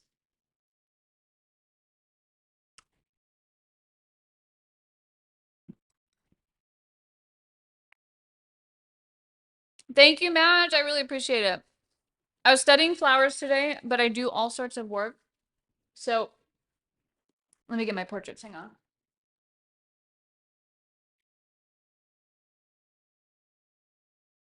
So I am also a character artist. As you can see, these are some of the character illustrations that I've done, as well as some portraits here. And for the past few months, I've been experimenting with abstract work as well. So it's been acrylic and traditional work and just exploring kind of what that looks like. And I'm studying flowers today because I have a painting that I want to do. But I've also been experimenting a ton with just lines. So, God, I have like sketchbooks and sketchbooks just full of stuff because it's all very experimental. But yeah, this has been a lot of the stuff that I've been doing. I've been doing a lot of traditional work in ink that's permanent. I really have been trying to challenge myself, as well as I just was navigating through an art block, and working on this traditional stuff really helped me work through a lot of that. So it's been, I'm kind of all over the place. I do a lot of stuff. But my professional work started here, and it's just really expanded. So this is Deodora, by the way. This is the illustration that she was designed on. She also comes with an illustration as well. So a little print of our beauty here. I don't know how to say it. It's 1 billion out of 10. Oh, thank you, Madge. Kath, how was your stream? What did you work on today?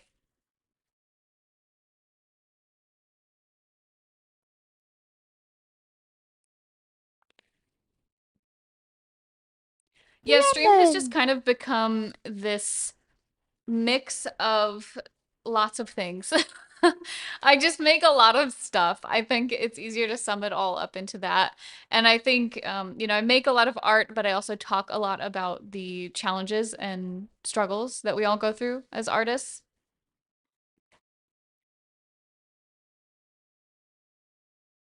Finish my other D&D character concept. Do you want to share, Kath?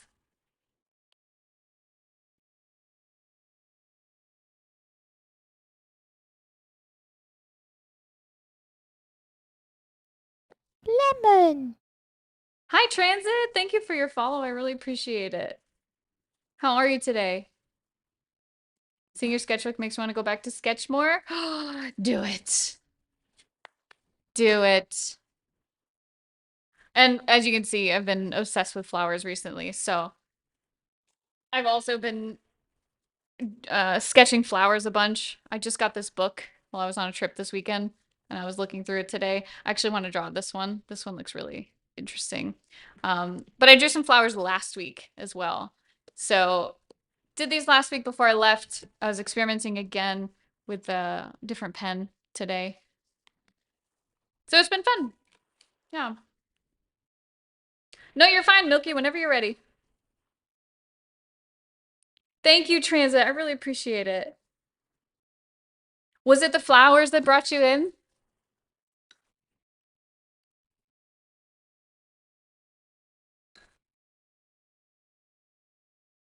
I also have a ton of abstract work behind me as well, paintings that I've done. I just don't have my camera on today. Yeah, the link is dropping the link is fine, Kath. I like to let raiders show what they were working on. Just make sure you let LS know before you drop it. Otherwise the bot is gonna it's gonna put you in timeout. We can get you out of timeout. It's okay, but we don't really want to put you in timeout.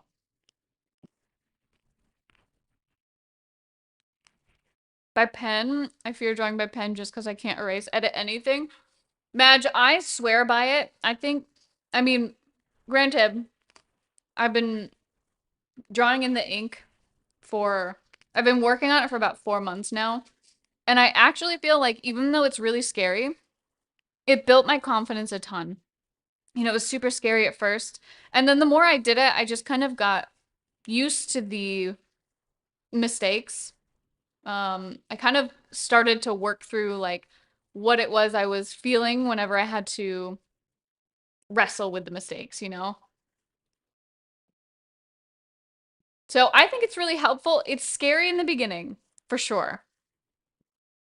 Okay, let me take a look here. Let's take a look at Milky's first. Milky came in first with the raid. Oh, these are really pretty. Oh, I love the colors. I really like the posing too. There's this very ethereal quality to the characters and their poses.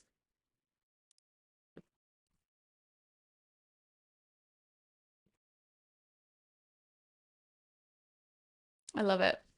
Okay, let me check out cast real quick. It's like you have to trust the process. Yeah, I think it's really what it's about. And it's scary because I think trusting the process requires us to have the trust in ourselves creatively. But the only way to build that trust is to prove to yourself that it's going to be okay if you make the mistakes. That's part of it. Yeah. Oh, Kat, this is lovely. Yeah, it's a really cool design.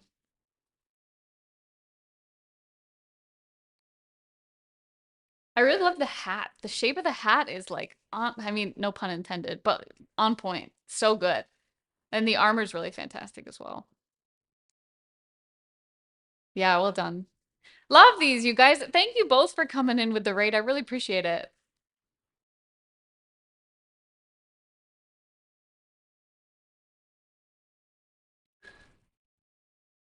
I've got to come in and hang out with you guys and see what you're working on. Really love it.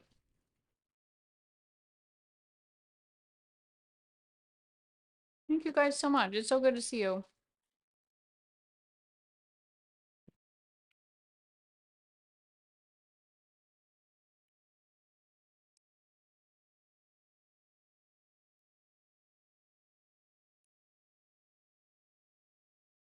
Well, what do you guys say we take these two raids and we go on a trio raid?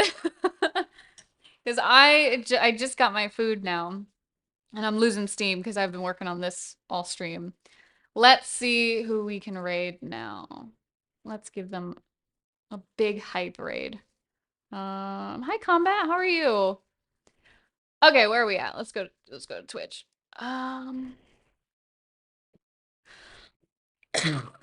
Oh my god, I'm dying. Chat, save me. Okay, I'm good. I'm good. All right. I'm like, yeah.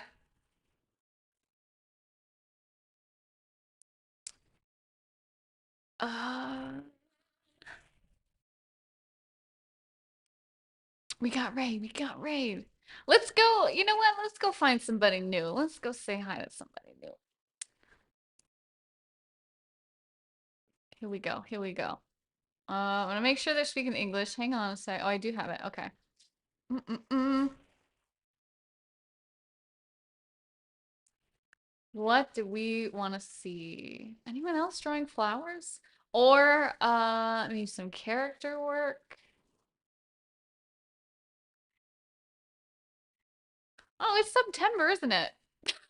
I just realized, like, what? Uh, Song of Ysera? I haven't. Hold on, let me go. Let me go take a peek.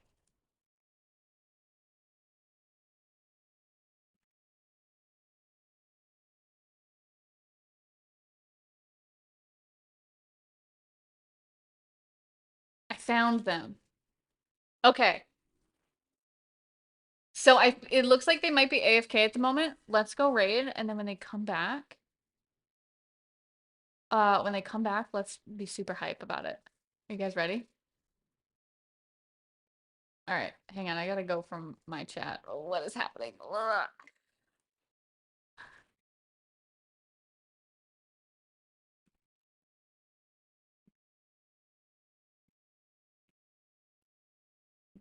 We gonna do it. All right, the raid is set. Reminder to you guys, Dayanora pre-orders going on. If you guys want to snag her, you can type !figure in chat. Go check her out. We also have a subscriber giveaway going on, so if you guys want to jump in, I'm giving away an unpainted version of Dayanora as well. !demon in chat. I also have a portrait drawing boot camp. If you guys want to join that, it talks about how I draw portraits, and it's a little bit different than your usual like how to draw. I talk about some study methods and some things that are transferable in drawing anything, but I use them specifically for drawing portraits and kind of walk you through that step by step. If you guys want to check that out, !learn portraits. LS is way ahead of me. He's dropped all the links for you guys. And of course, join the Discord. You guys are going to get updates of when I go live and all that good stuff. So, all right, I'm sending you guys off. Make sure you show lots of love on the raid, and I will probably see you tomorrow. We'll see what my schedule looks like, but I'll notify you guys in Discord. All right, see you guys soon. Have a good day.